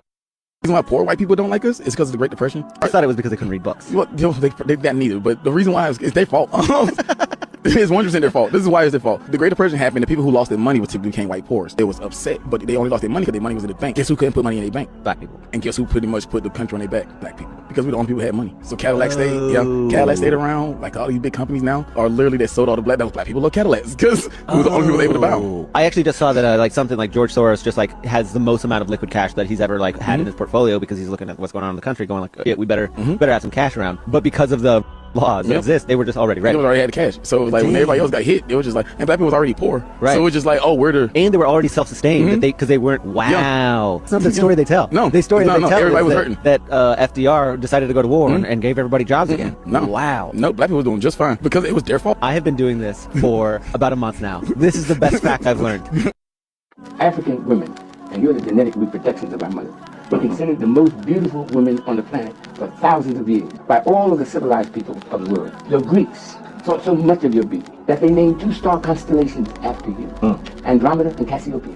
The two most beautiful star constellations that are in heaven. They say that they have all of the beauty of the setting sun, hair which is alive, and a figure incomparable even today. So I don't want you to think that just because you went through 400 years of horror where they were saying you were ugly, that you believe them because you're the most beautiful people, because you are imitated by everybody. India used to be called long time ago Eastern Ethiopia. You also probably heard there's a big river in India called Ganges. To be frank, till 2 years back, I did not know what the meaning of the word Ganges. I simply know Ganges is Ganges. Do you know the name Ganges is one of the strongest and famous emperors of Ethiopia? To be a Hindu, you gotta have a caste. If you're an outcast, obviously you don't have a caste. If you do not have a caste, you can't be a Hindu. So tomorrow, if you happen to see an Indian on the street, if you ask him what religion do you follow, if he says Hinduism, you should say, you mean to say Brahminism? He may not even know, or he may not accept. I agree with you. Because systematically, for all these years, the Indians or the Hindus have cheated the international community about what's going on in India. The caste system, the untouchability, it is so prevalent, so rampant, so barbarian, so evil, but it's all done in the name of religion. So nobody talks about it, and then it's controlled by the white man. The international press is controlled by the white man, so nobody can talk about it. New York Times press, the reporter goes to India, the first guy meets him is a Brahmin, so Brahmin feeds him some trash, this guy brings the trash and spits out here. That's what's going on. So we are now trying to bring some truth in what's going on. White people did not exist on planet Earth until 1681. We learn from this history that white people were built upon the idea that British had of themselves as white, as Christian, as freeborn, as deserving of rights and privileges from which others can be denied. To this day, white people have not been defined as a matter of law to this day. This history teaches us that white is the tool by which laborers were divided. Now, experience ourselves as more connected with Paris Hilton, those who shared the same living conditions, the same opportunities, than with our African-American neighbor. The first Congress of the United States determined 1790 that in order to become a naturalized citizen of this new republic called the United States of America, one had to be white. This was valid law in the United States until 1952. You had to be white to be a U.S. citizen. One of the things that I do is I try to help people get a picture of what I mean by racism. Tell me the ways in which white racism adversely impacts the lives of black people. Just what are the ways that white racism can adversely impact the lives of black people as a group? What are some of those ways? I'm sorry? Power, but how is that defined specifically? Education, okay. I'm sorry. Economically, employment, housing, what else? Policing, why are we here today? Healthcare, okay. Now we're going to move over to black racism. Tell me the ways in which black racism adversely impacts the lives of white people as an entire group. Thank you. White people are afraid of black people. They're afraid of us. And it's a very interesting thing because white people know it. Racism implies you have not just prejudice, but the power to do something with that prejudice. Now, I don't like you, not only that, but I'm going to control whether you can get, I may say I hate you. I hate white people. I hate them. It's not going to change you from getting that loan when you go to the bank. That's the difference. There is no reason in the world for us to believe that European Americans will ever educate our children correctly. Ain't no reason in the world. Why would you believe that? What would give you the idea that you could ever convince these people to educate your children right? I don't care how much you protest, how much you demand, they will never do it. What they will end up doing is getting some white folks to teach them Afrocentric orientations. Because anybody in their right minds would know that anyone who has systematically blocked you from knowing for 3 centuries will not change overnight, over a year, over a decade, over a score of years, or even over a century. The only way we'll ever be able to really educate our children is to do it ourselves. The hairstyle is not punk rock, it's not Mohegan Indians, because a lot of people relate it to the Mohegan Indians because that's all they know. There's a tribe in Africa that calls themselves the Mandinka Warriors. They wear their hair in this fashion. They wear feathered earrings, they wear diamond and gold, they wear the finest there is, and I'm proud to be a descendant of the people. And that's the reason why I wear this here. And the changes in gold is symbolic of my struggle because my ancestor, we was brought over here, we was shackled by our wrists and our necks and ankles. But now I turn those shackles into gold, and that offends people. People ask me and say, do that gold get heavy? Nobody asks my ancestors, do those changes get heavy on their neck? But it bothers them because they know the gold is valuable. But that's the reason why I wear the gold. I'm going to be honest enough to tell you that I'm worried about America. I'm worried about our nation because it's sick with racism still. Just think about the fact that we live in a nation which was founded on the principle that all men are created equal. And yet men are still arguing over whether the color of a man's skin determines the content of his character. And I believe that the Lord told me to say to the United States of America that it's sick with militarism and it's sick with excessive materialism. Have you ever thought about it? There are between 38 and 50 million people in the United States of America who are poverty-stricken, making income less than the poverty level. And yet, this is the richest nation in the history of the world. Our national gross product this year will go beyond $800 billion. And yet there are between 38 and 50 million people who are poverty-stricken. Now, something wrong. A lot of people are afraid to say it. Why are the noses always missing on black statues? What? Go to any museum. Egyptian statues, nose gone. Nubian queens, nose missing. But when you look at Greek and Roman copies, nose fully intact. Why? Because the nose reveals identity. A wide nose marks African heritage. So they chiseled away the evidence, then shrugged and said, we don't know what they looked like. But the truth is, they knew exactly what they looked like. And that's why 12,000 ships. I learned that there were approximately, that brought 12.5 million Africans to the Americas. So you got 12,000 ships. What I realized was that I could not tell you the name of a single one of those ships growing up, but I could tell you about the Mayflower, I could tell you about the Titanic, I could tell you about all these other ships that were considered important, but I couldn't name one of those. One of 12,000. That didn't feel right to me. So it's the first stat. The second one, and this is the one that sits heaviest on my heart, I learned that there were 1.8 million Africans who just in the crossing from Africa to the Americas. We're not talking about the number of people who, once they arrived, and were just in the transition. I didn't know it was 1.8 million people. That's a lot of people. I was like, who's honoring that enormous loss of life? There are chapters of history that are just missing. So this work felt really important to me to be a part of. Christopher Columbus did not discover America. How you can discover a place where the inhabitants are watching you arrive from the shore. There are actually many other mariners before Columbus that discovered America as well. Decades earlier, even eons earlier, many of these pre-Columbian explorers might have come from Africa. Out that Columbus himself was aware that African mariners had preceded him. In his diary of his second voyage, Columbus tells of how the natives of Hispaniola actually had given him gold-tipped metal spearheads that they said were brought by black-skinned people who had come in large boats from the south and southeast. Coincidence? I think not. No. Let me say that again. The whole history of America is the history of rich white men telling not rich white people that their enemies are black and brown. It starts in the colonies of what would become the United States. Let's remember, during the colonial period, mid-1600s, there was no such thing as white people. I know some people who are now called white find that shocking, right? Because they think whiteness is real. But whiteness was created. Europeans didn't call themselves white. We didn't call ourselves white. We weren't all members of one big happy family. Are you kidding? Have you studied the history of Europe? The history of Europe was about killing each other. That's what we did in Europe. We just killed each other. Before we figured out there were other people to kill, we just killed each other, right? I mean, that was the history of Europe. The English hated the Irish, right? Northern Italians didn't even think that Southern Italians were Italians. The Germans hated everybody, and everybody hated their ass right back. Right? There was no team called white, no race called white, but all of a sudden, in the middle of the 1600s, there was. Why? Why was it suddenly necessary to create this thing called the white race? Well, because rich people can count, that's why. Understand how we built the pyramids, yeah.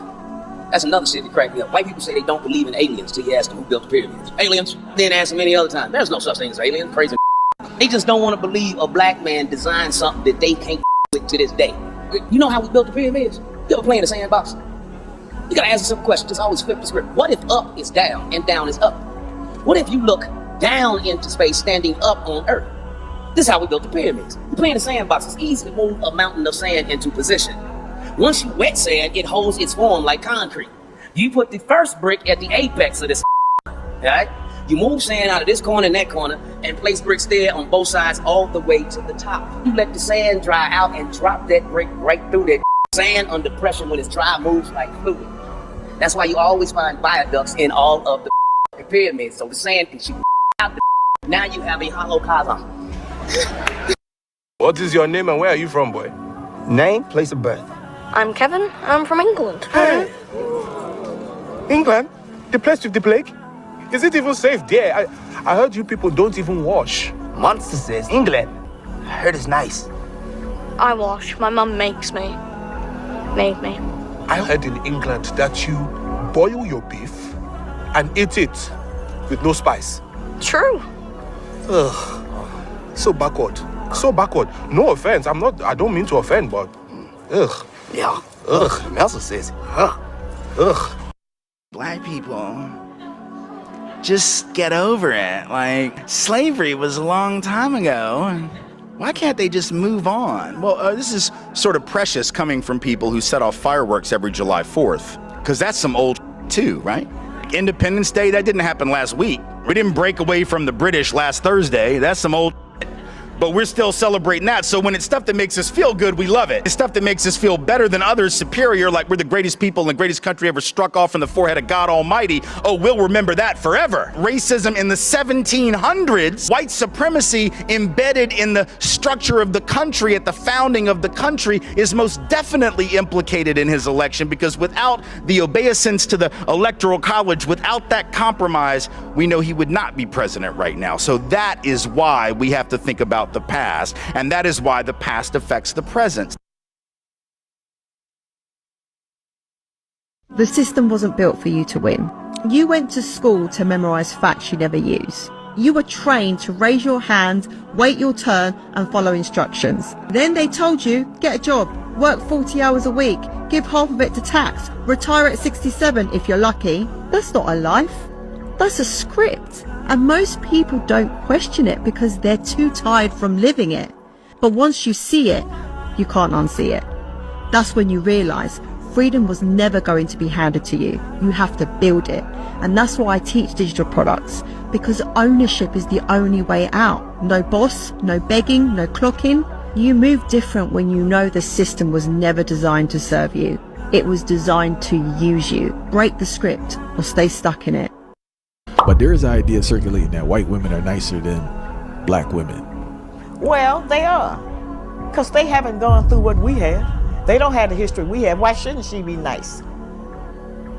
I remember one time I was in New Orleans doing a program, and we came out of this restaurant, and there was a white woman sitting on the curb, middle-aged white woman, and she was begging for change and everything. I said, I'm not giving you nothing. You a white woman, you got everything at your disposal that you could have in this country, and you sitting out here begging. And I told my party, don't give her nothing. I said, y'all just need to get up and go somewhere and clean yourself up and be white, and you'll get something going, all right? If not, if one of these stupid Negroes will get with you, but you got to clean up and do better than that. I say, but so she has certainly a better opportunity. Now, lower class white woman is not going to agree with that. She thinks she's having it as hard as black people. In fact, she thinks we the reason she having it hard, all right? But it's really not like that. That white privilege that they talk about is real. That's very real. And we practice a little of it with each other on the lighter skins and the darker skins. We ate every idea they fed us, we ate it. Even though it was all against self, they taught us to want that. And stop acting colorblind. Because like I said, imagine if you really couldn't see color. You wouldn't know how to live. It is through color that nature tells you what's good for you. Right. So, act like you don't know the color white ain't bad. Act like you don't know snow is white. And when snow comes, summer leaves, all life and vegetation stops. Act like you don't know parasites and maggots is white. But when they come, they kill you from the inside out. Act like you don't know the white man, every time he jumped off the boat in a foreign land, at least 85% of the people that was there before him become eradicated. Act like you don't know the color white reflects light. Act like you don't know that sunlight actually gives you intelligence. And by the white man just being white, he's actually reflecting and rejecting their intelligence from the creator. So how you gonna be friends with a motherfucker who biologically denies the cosmos? Why are they looking for the excuse? What is it about the Negro? I mean, every other group that came as an immigrant somehow, not easily, but somehow got around it. Is it just the fact that Negroes are black? That's a part of it, and that grows out of something else. You can't thingify anything without depersonalizing that something. If you use something as a means to an end, at that moment you make it a thing and you depersonalize it. The fact is that the Negro was a slave in this country for 244 years. That was a willful thing that was done. The Negro was brought here in chains, treated in very inhuman fashion. And this led to the thingification of the Negro. So he was not looked upon as a person. He was not. As a daughter of an immigrant, it is imperative that black people from other places understand the disparate difference that they exist from black people in the United States. It is not the same. You're not even a black American. Stop referring to me as you guys. Okay, Who is you guys? Members of the black community don't want to hold people accountable, especially black people. So KTS-3 was shot 60 times outside of Cook County, Chicago. How many BLM members came out? You earlier said... Where are you from? Where am I from? What do you mean by that? Like, what state am I from? Where was I born? Where do you live right now? I live in Florida. I was born in Angola, though. I was born in sub-Saharan Africa, okay? Where did you grow up for most of your time? In Maine. I lived in North America. In Maine? Yes. And what is the population of black people in the town that you're from? It's really extremely low, but I grew up around black people, and there was a black community where I lived. And that black community that you lived in, did they teach you about black history in the United States? Like, are your parents black American? Yeah, my mom is black. My father is black. No, I'm asking, were they born in the United States? No, because I wasn't born there. Oh, so you guys are all from Angola? Yes, but again, I like. A long time. You insult my intelligence when not only they insult me, period. If they think I would tell them anything. But it would be good, and I think in many ways it might be of some benefit to your organization. If in fact we can eliminate people. There's no government agency that can ever expect any information out of me that's in any way detrimental to any religious group or black group for that matter in this country. no government agency. That's fine. Because they should use that same energy to go and find who bombed that church down there in Alabama. Well, and if these government agencies spend as much money and time and energy. You know what somebody in the South is saying? Why do Somali people look like they're not from Africa? What's crazy is they've been in East Africa for thousands of years, but over 1/3 of their DNA comes from the Middle East. That mix shaped everything from language and culture to their facial features, and maybe that's why people keep asking. I've read every fucking theory. That there is no classic Native American feature. Everybody's heard about the Aztecs. Everybody's heard about the Maya. But before the Aztecs and before the Maya, there were a culture who are referred to as the Olmecs. It means the rubber people. What they're most famous for is these huge carved human head features, which have been interpreted variously as Polynesian, African, don't look like classic Native American features. I've realized is that there is no classic Native American feature, and we shouldn't be necessarily surprised by the supposedly non-Native American look. That Native Americans are a very complex genetic story. Hitler kills 2 million white people. He's the most evil man that ever lived. Leopold kills 20 million Africans. He still does not appear on the list of the most wicked people that ever lived on the earth. There must be something wrong with this narrative. It can't be right by day, by night, by numbers, by mathematics, by ethnography. It cannot be right. That the whole world watches the massacre of black people and says nothing, unless maybe I'm crazy.